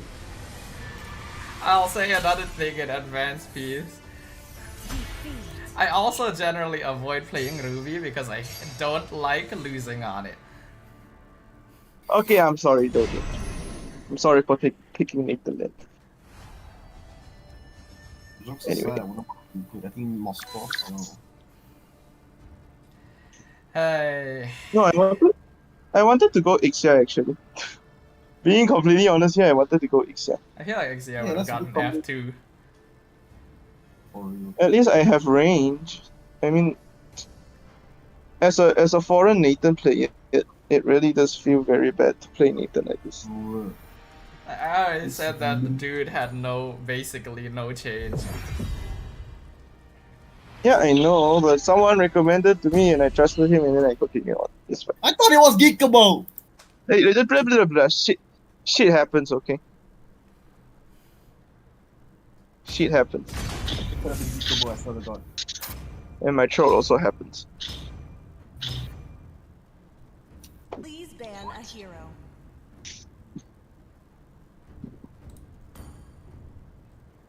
I mean, the buff doesn't feel like a buff in all honesty.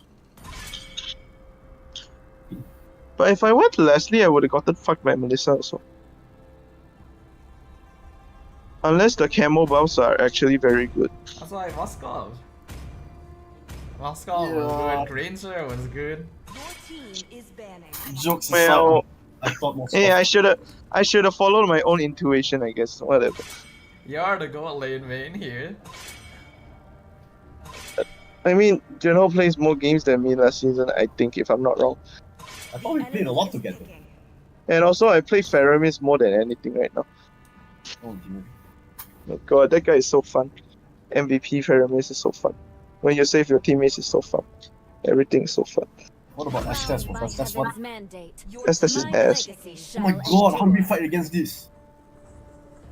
Hmm. Why did we ban Rafa?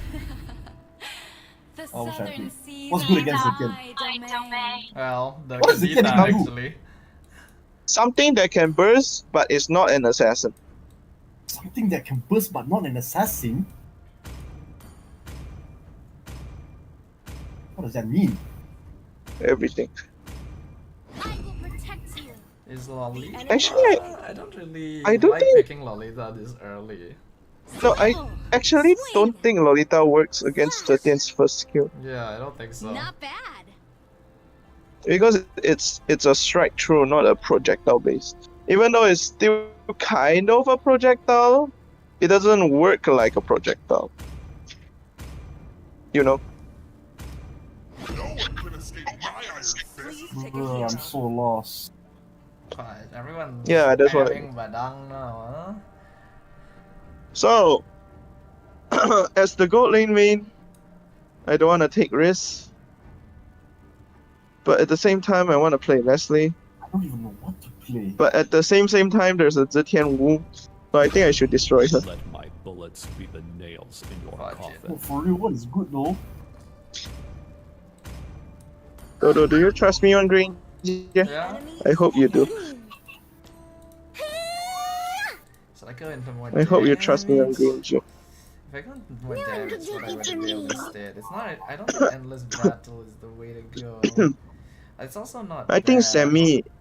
Actually, it's not. Okay, bad. anyway, I think Maybe I do stick. I think in my okay, I'm sorry for cutting you off, but in my opinion, I think this game you should just play Bruiser unless your Badang is going damage again. Your team North is picking. girl. Dear God, what should I play? What should I play, guys? Time to die, man. Time to lose. Do we need another tank? Because I think, in all honesty, Suyo here can get fucked by Zetian. I agree. Can we just go tank jungle Baxia or something? Honestly, we need more CC if anything. Yeah, Fredrin works. You should. Oh, that's an old skin. Oh, I always wanted that skin, my god. That Lolita skin. Why does crowd control work against Zetian? No, not for No, Zetian, crowd control For works. Fanny. Crowd control works, but you can't be close because you're Fredrin. How can I CC her when I'm not close to her? We You have a realize Kadita. The pushback effect only takes effect every 2 minutes, mind you. Oh, Yes. no, I really And don't know. also we have a Kadita to fuck it up. So Amen, brother. Yeah, I feel like it's something you need to have like CC immunity like Martis or some shit. I don't think they're picking. Wait, they still picked Beatrix even though we picked Lolita. That is kind of Hey, at least it adds value to our pick even though initially... we And said- mind you, Lolita blocks literally everything from Beatrix. Literally everything. All troops Really? deployed. It doesn't block the bomb, right? Forgot. Digitize the world. Like, did I ever No, play it this? blocks everything, even grenade launcher. Oh shit. Yeah, it does. The fudging I tried it rockets before. just bounce back, which is very funny to look at. I tried it before, it's so fucking funny. I even killed me and Lilo with it. Wait, so is Radiant or Athena better against Zetian? Because I literally don't know what she does. Zetian is like... I think it's more radiant. Zetian, yeah, in all radiant. honesty, yeah, I would say Radiant also. Because her skill- first skill is continuous, her second skill is also continuous, and her ult is just boom, you're stunned. Fuck you. Something What's like the that. passive though? Passive is What's just it? fuck you, go away, don't be close to me. The crab is Oh, actually a that's really- big skew. He gives a That's lot how of I- EXP. That's how I played Zetian in the China server. I didn't know the Chinese name, so I just went, this is fuck you, don't get close to me. This is fuck you, get stunned. This is That boom, I looks can like hit you from hostile. far away. This is boom, I can hit you from far away. This is boom, now you're in my circle there. So, Best depiction of fucking Zetian skills, man. Like, literally. Ada barang. Okay, correct. Oh, they took it? No, we Oh, killed him. buddy. No, I'm forced to get the fuck away.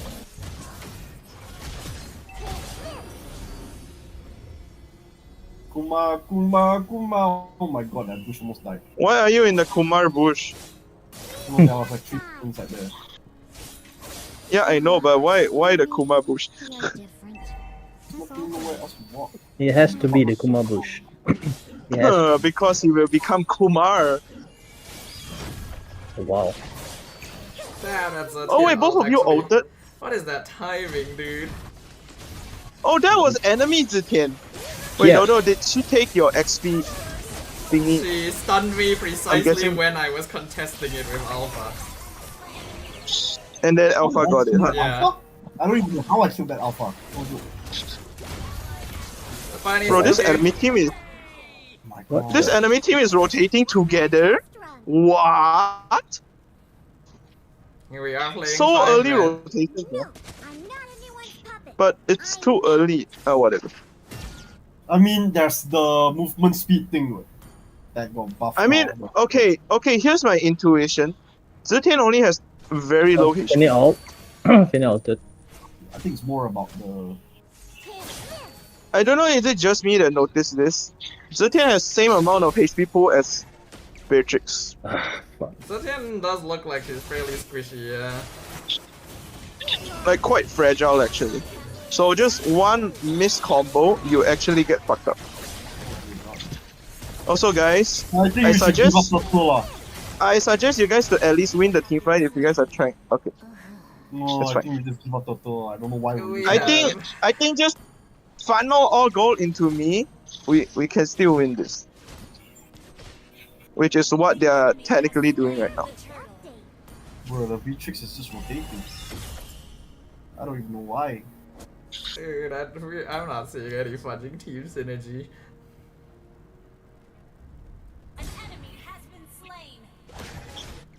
If we had an all-out roam, the Ruby and Fredrin would be so good. Oh, 1 HP, what the all fuck? Oh, Zetian is here. I don't have flicker, guys. Careful, Fanny. Full fudging level Yeah, dude. down on Alpha. Yep. Where's Fanny? Just care for her. If she appears, we need to do something about it. I feel like we're overstaying right now. Yeah, we are But I'll overstaying just- our... Yeah, we are fucked. Yep. Sorry, guys. It's fine, buddy. I'm still the most farmed for some reason. Oh wait, why did they push the tower? I think the Beatrix over-rotated. Yeah, that's why you don't over-rotate, and she's... This is an old Beatrix build, actually. Why the fuck are you ulting the jungle monster? But and Anyway. all returning player, I guess. Her first item is BOD, Junho. If you can taunt her, and then we can fuck her up, like, immediately. And doesn't even have troops. You're welcome. Yeah. Middle is gonna be. Oh my god. Stun. Oh my god. Don't have ult. Nice. Oh wow, Careful. that's a sir. bit. Keeps in there. Fanny is pushing me, buddy. Our turret has been destroyed. Well, Shut down. shit. Thank you. Oh, Why? Junho, don't spam stupid shit like that, bro. It feels like you're toxic. Bro, Good game. bro, stop it. The Oh. fucking shift in the importance of the crab. It makes the lane feel very unfair, actually. Because if the crab is closer to your opponent, they just naturally have Oh my advantage. god. But I think at first you thought it was good because contesting it was fun. Something like that. Depends on your It just means hero contesting it is more important, basically. Well, Beatrix keeps on giving it to me for free, so Well, I guess that's I'll that. take it. build. But I guess my ult. actually that's a good point though. If it's like closer to enemy, it's actually so much better wait for in the them. back. Oh wow. Are any of them low? Okay, Oh, no. our total fights are. No. Oh my god. Enemy has slain Wow. the turtle. Yeah, Fanny is gonna come in 3, 2, 1. Christ. Maybe not. Fuck, Yep. dude, I'm getting Yeah, effed. she did came to the feathering. I thought we were She's supposed on to your fight arm. My Rolling. ult. 20 seconds. One Okay, stun? being honest here, I think we can kill ZETIAN if we appear from the side. Weren't we supposed to try Flooring Ruby? Hold on me. Actually, I yeah, thought that's weren't the we? plan. Enemy has been slain. As always. I don't Did know. we man. ban Florin? No, we. Actually, wait, what did happened? we? Nope. No, I think we just. What forgot. happened to our... What happened to the Florin actually? I'm going in the direction of Nothing. freedom. Not sure. You know, she's kind of quiet now. Oh, She's low, she's low. She doesn't have blue, she doesn't have blue. She doesn't have blue, she doesn't have blue. Oh my god, that we was... can't, we can't say. No, if you guys can't don't catch even her, have at least pick her blue. She's kinda Yeah, low, take her blue, take but her not blue. low enough. We need Okay, to- she recalled. No, she recalled actually. Oh, that's a good stun, man. Oh my god, guys. Nice stun. Careful. I think we can't contest anymore. She got Yeah, it. Now we we need need to the get the back. fuck out. We're just losing every objective fight. Get lost. It's Like, fine, so- buddy. It's fine, buddy. It's the Jachung syndrome. Why? What did he do? Hasn't he been not having fun with junglers? I seem to have a problem. oh wow. Dodo. Yeah, it's the Ooh, wow. Jachung. Fun, dude. Look at that What light. the Wow. fuck is this, man?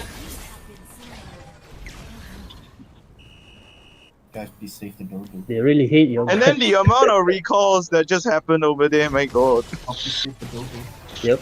Anyone seen where Zetian Wu is? Oh, there she is. So on mentality. Call to it. Nice, you Then should we're back down. there, I'm gonna come for you. I don't have all. Ah, Funi! Stun, no! Oh my god. Nice. Nice! Go, go, go, go! Wait. Oh my god. Ooh, whoa, Very whoa, whoa. nice. You're really near. Alive, Beatrix, but okay. Can we rush You more? really went up. Dude.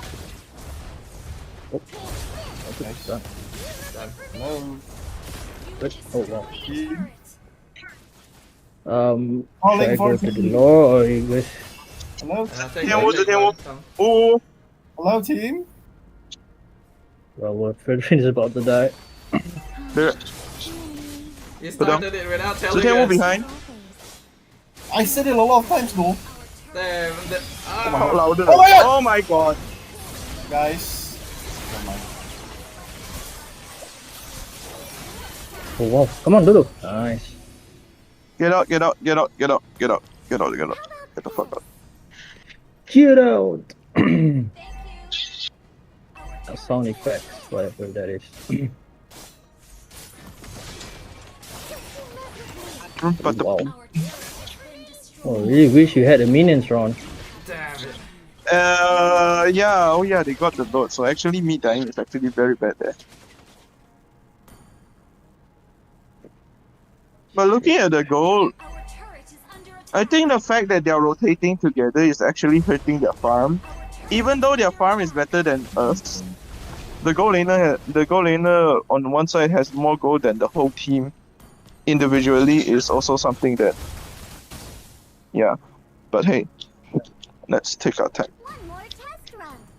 Just clean me first. Why do I suddenly sound so mature? What the fuck? Character development, I guess. Nah, Whatever mate. they call it. Zetian, hello? Zetian, hello?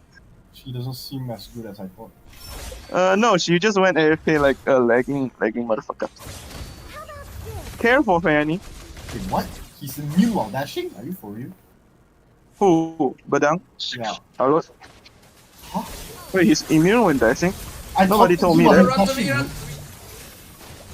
run. Stun the barang, stun the barang. Oh wow. No backup. No! I'm missing all my ults! Matrix the cut, Matrix the cut. Oi! What the heck is that? That's Zetian. Zetian. Oh! That looks like Foster's ult, but more. Hey, we can still go, Still the Let's Wuzetian. go. Oh my god! Oh, Don't attack! don't- Cancel my flicker hook! Wait, I saw that. What? Who canceled that? Badang! Dodo! Fuck Come on, Dodo. punching Oh my Badang!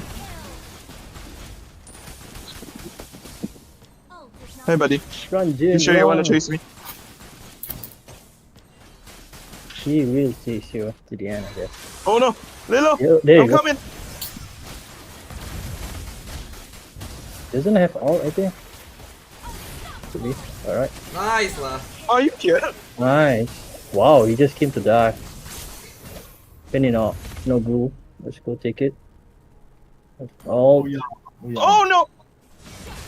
Oh Man, you should have just. We should probably back it Actually, up, you now. should have just. Yeah, I yeah, think you no should have doubt. just put it down, but hey, whatever. Nice, Yeah. okay, at least you guys got the buff. Out. But now your Yeah, own get buff. Nice. Okay, now get the fuck out. Everyone get the fuck out. If Wu Zetian has ult, Little She could already die. used it. So. Okay, cool. What's Bro, the- it's actually so annoying for like comms that need to group up. Kill the Because my god, what the fuck was that? wow. That's painful. But he does a lot of damage. He's gonna survive everything. True damage. My god, I guess. Yeah, this is Look what at that happened. heal. Bro, the Beatrix was in there combo. Bro, that heal, man. Oh, dude. Nice. Oh, at least Gin's alive. But Getting out that innocent.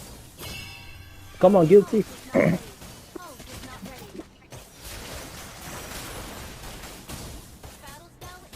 I think Lord. Shouldn't be. No, No, they're not. very They annoying. should help not. me out with this.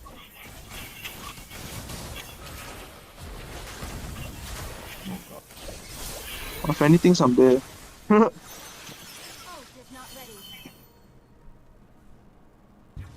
We play around Gin. One more test run. Yep.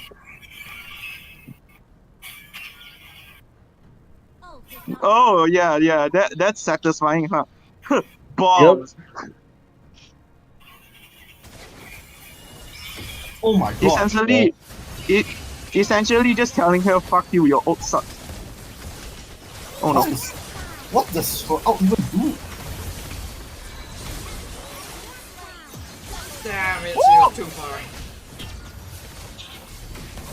Oh, I'm stuck. Okay. I'm stuck. One. Nice. Careful, sir. Oh, Jin. Oh my god. Quick swap. Beatrix is here somewhere. Beatrix is somewhere behind. Stop. The shotgun. Okay, she's back there. You're safe. Oh, she's back. Nice. Nice. Good catch. Can we load? Can we load? Can we push one tower? Anything? Yeah. Yeah, we Yes, can yes, get yes, mid, we please. can get mid. Don't do this We can thing. get mid, then set up for Lord. Yeah, let's go. Take her blue. Take her blue. Yeah, Someone take her clear. blue. Bot. They're Okay, her handling, blue they're is, handling. isn't even good. There's a lot of enemies down there. If you can CC Fanny, tell me. Any of you. Yeah, I'm gonna be waiting Going in for the her. direction of freedom. I'll try Okay, to they follow see, up. They see us, they know we're here. Wait. I think Fanny is up here. Yeah. She appeared. Oh, they're using so much on me! Oh my god! Okay, let's just. Oh, wow. Oh shit. Them. Nice. Them. I think it's time to build. All out. Damn it, Yeah, that's all. I keep dying as the primary front line. Is not ready. Can we have Where's our shot other- caller? Yeah, well, I all do the think we value need a I shot can caller. survive, but I feel like I am I'm tanking. not really good with shit. Color.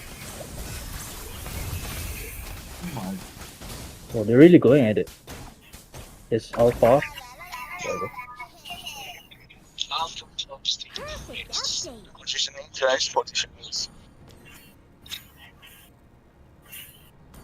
This is also how you farm 300 KDA. Let's play Farming Simulator, guys. Did we get Can this we guy? just Alpha's alone, F Alpha's alpha? alone. Cage to a bird. Is Vengeance Oh, done? that's- Care, Oh my god. Close, Care, close, Badang's close. coming, Badang's coming. Wait. Oh man, Ah. Shit. Sorry. I slipped. Oh! My hand slipped. Bro, the circles. Oh, so close to killing her. Okay. no! Guy Piercer didn't proc, no! Anyway. Bro, I have 80 stacks, why didn't it proc actually? Got it out? Okay. I guess the less the better, maybe. Trying to catch Beatrix, but these peeps are protecting her like crap. I know, right? The Badang is so annoying. I don't know why, for some reason you sound kinda salty. Oh yeah, I am. Not anyone's puppet. I'm He's Oh. on Ruby. is not ready. I'm sorry. On Ruby, so yeah. The aspirants will take care of everything. Actually, in my honest opinion, I think catching Badang is actually good enough. Badang or Alpha. Yeah. Because the both of them Yeah. frontlining is actually hurting how we're trying to play this match. So Badang is Start off. Got Oh, that's nice. Beatrix! Oh! Okay, good thing you don't have ult. No one, no flicker, no one. Ulti, man. Careful of the funnel. Nice. Nice. Wow. Damn. oh my god. Care, we don't have minions. We don't have minions, so we shouldn't push this far. Okay.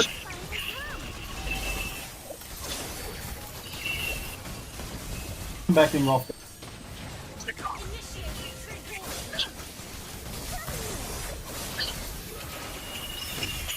Was it? It's her ulti some kind of global thing. It's global. Yes. Like far. Yeah, if you think it was AoE this whole time, no, you're wrong. I just realized when I'm walking to the Lord and Even, yeah. Someone go deal with Fanny's blue. guys. I don't think we have the hands to do that. Ah, shit. Alright. Buddy, The buddy, Alpha is coming, the buddy. Alpha is coming! The Alpha is coming! Nice. Nice How did I battery. survive? How did I survive? Cover you. Nice! Oh shit. Wait, the base. Wait, the base. Yeah, ZETIAN is back, so like they're scattered right now. Yeah, they're absolutely scattering. I grab the Beatrix But I'm with missing my the lead. dying breath.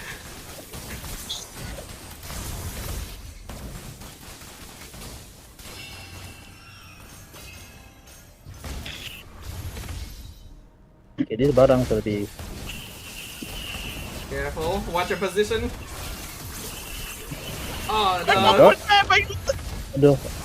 I do have ult. I'm Oh my god! Back, get out. He actually. Backing up. Man, look at that toe. I Look don't know at that whether I should toe, man. smile. I don't know whether I should smile or not, or laugh right now. No, that was my bad. I don't think it's your fault. I think I just got too aggressive I because just feel like I don't think ZETIAN was in an open. they just keep I think ZETIAN was in an open space, so I just went for her. Yeah, you went to aggro there for sure. I saw You know, I saw two you minutes- walking up next to fudging Frederick, man. What? That's my fault. No, I was in like, he should not be next to you. You're supposed to be in front. Oh my god. Okay. So Wait for me to come over. Wait for me to come over before you guys slow start down the the fight, slow down the fight. No. Take Fanny Blue, take Fanny Blue. Take the purple. Oh, those are purple. Okay, take Fanny Purple. blue and purple the same color. This is both blue and purple, huh? Okay. And he's cutting the lane. Can we just push it? Do you guys I think think? it's kind of Yes, unlikely. I really We're want that. 4v5. I really want that top I mean, they tower. have Beatrix and God, yeah. ZETIAN to defend, so I don't think we're gonna 30 be able seconds to push in. 30 Fucking seconds new left. hero problems, huh? This is why we never open new heroes, huh? Alright. Once. Honestly, I want to see Stormy pick Kagura and fuck up this whatever ass we're looking at. Oh, that's a good ult. Okay. Bashing down, nice! Oh my god, that's... Oh my god! Guys, I think I should have. Yeah, they're Watch going. out to They're bottom, trying watch to out to target bottom. you again. Oh my god. I was stuck to a wall, I wanted to flicker through the wall!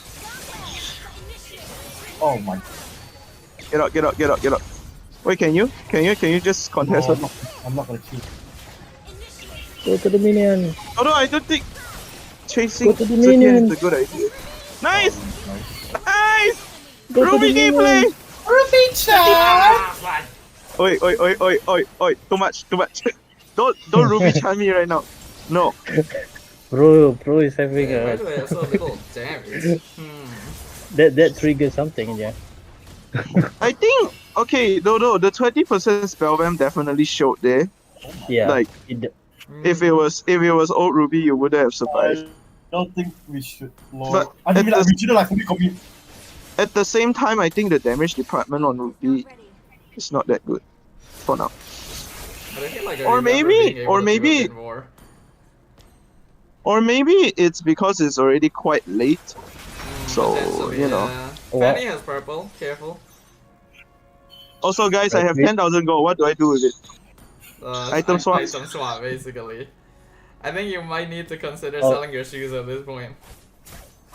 Yin, I think you take my rate now.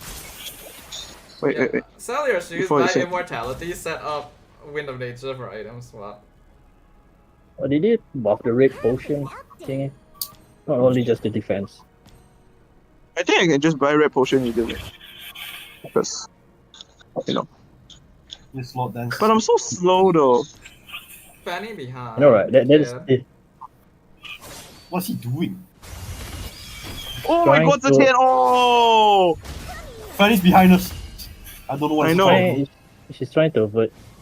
our Just direction, remember I guess. that she's behind us, that's enough. She might have recalled. What do we do here? Honestly. Let's try Straight the then. I'm gonna recap. try and... She and me. Okay, I'm gonna try and push top tower actually. Yeah. Set up a wave to shove over there, and then like Zinho just like Lord They dances in the know Lord that. for now. Oh my Fanny, god. Fanny, guys. Fanny. Oh my god. So boring. Oh, he blocked that. Nice. Nice. Good catch, good catch. ZETIAN here. Okay, all of them are here. Wait, we need to take out the tower first before we try anything, guys. Take the tower, Sure. nice, good. I just wanted to just Okay, just Shoot go. that way. Try it. We can try. Watch out for Don't get CC bottom. by Badam. Don't get CC by Badam. Oh, nice! Nice. Zetian. Nice. Oh my god, with it.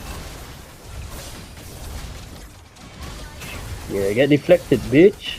These two in front are tanky like shit, right? It's the healing, I guess. I don't Die, motherfucker, die! know. She gave a bomb. Die, motherfucker, Nice, die! Ugh. Whoa. The basic try to basic after he just gets deflected.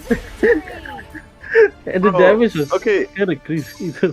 Okay, it's funny and all, but I'm over here saying die, motherfucker, die to fucking Bauman. Be like, wait, no, Bauman, but down. Bomb. Need Bama to figure catching out the right strays. Ruby build. So, don't know, what do you think?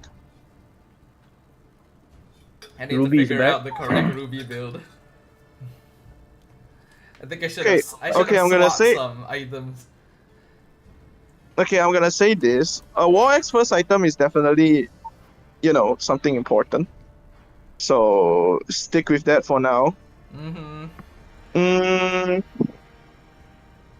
Second item, Endless Battle, feels a probably bit... not. Like, cause I was like thinking, okay, this doesn't scale off of my spell vamp anymore, but it still provides like flat healing when I auto attack. So it No, should no, still...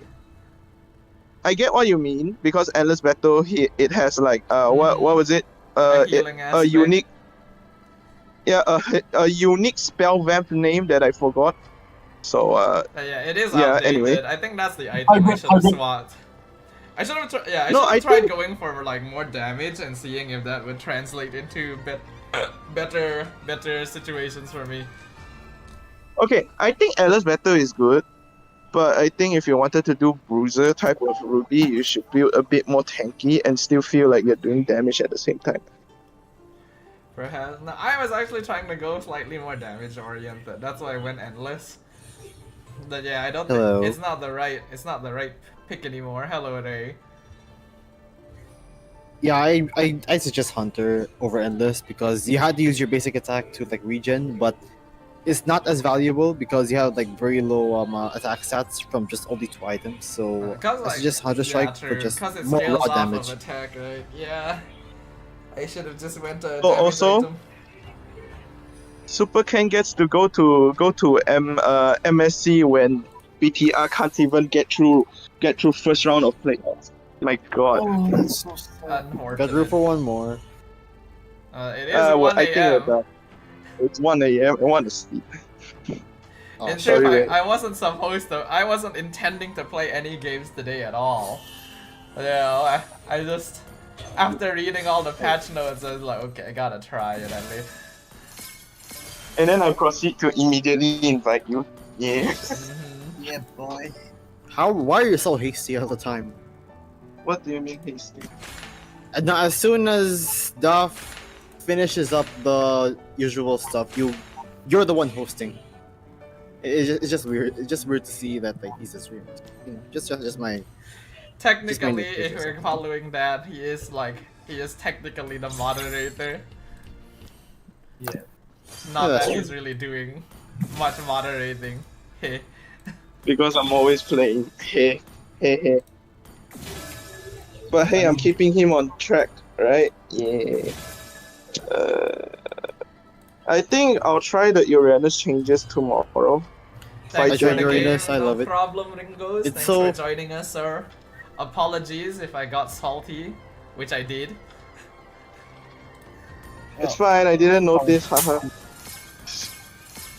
Anyway. Uranus changes. It's fun. I wouldn't say like completely OP, but it's fun. It's fun. The word fun Yeah. can be interpreted. You don't have to edge on people anymore. Pause. I feel like I Fuck, have a lot of. I mean, I feel like I have a lot of content I can make with this new patch.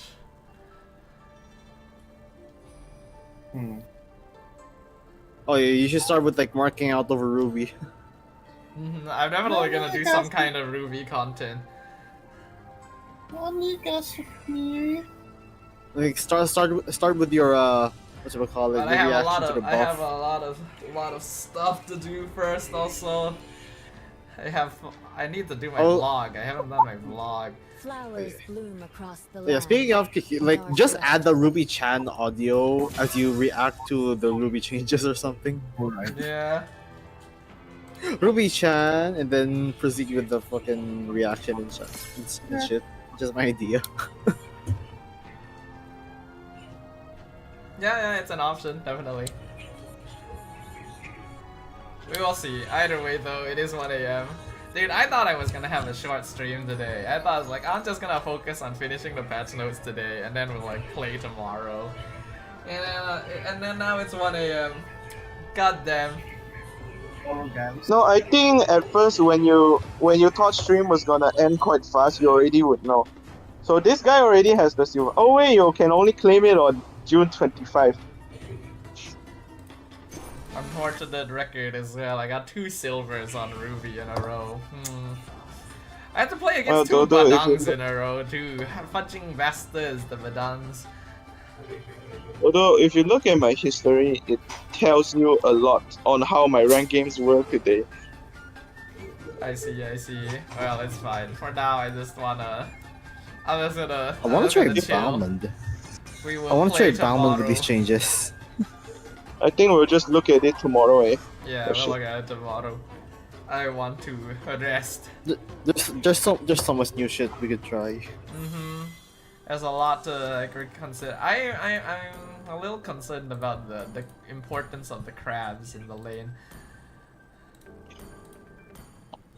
I think because this is the first time experiencing like first 2 games of the crab adjustments. I think that in the XP lane, it's definitely more important for the XP laner because it gives you more XP and more defense. But on the gold lane side, if you're talking about add-on damage, add-on max HP bar. And our celestial city. yeah, but on the gold lane side, right, I don't feel the buff. I only feel the gold buff. Yeah, on the gold side, it technically gives you like extra attack and everything, but since it's early anyway, you're not really going to be fighting, so yeah. EXP is important. I mean, Ruler's work is never done. if you're on Granger, it's a Your different story. presence is Granger not can. forgotten. Granger is just disgusting. I'm actually surprised Granger didn't get nerfed at all. Yeah, that's stupid. Neither did Joy or well, you Well, know. probably adjustments could, like, you know, indirectly nerf them, like the fucking Stolium Scythe thing.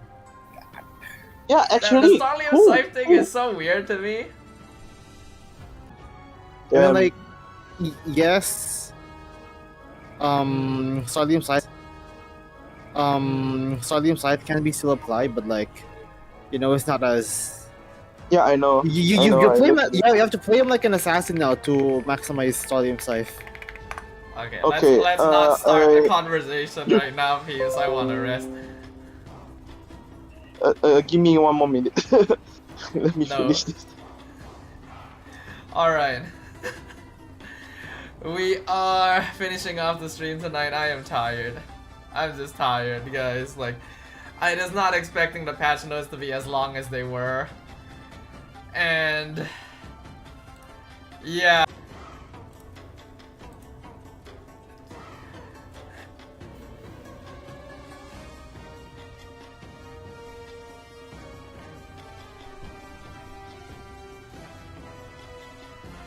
Hey.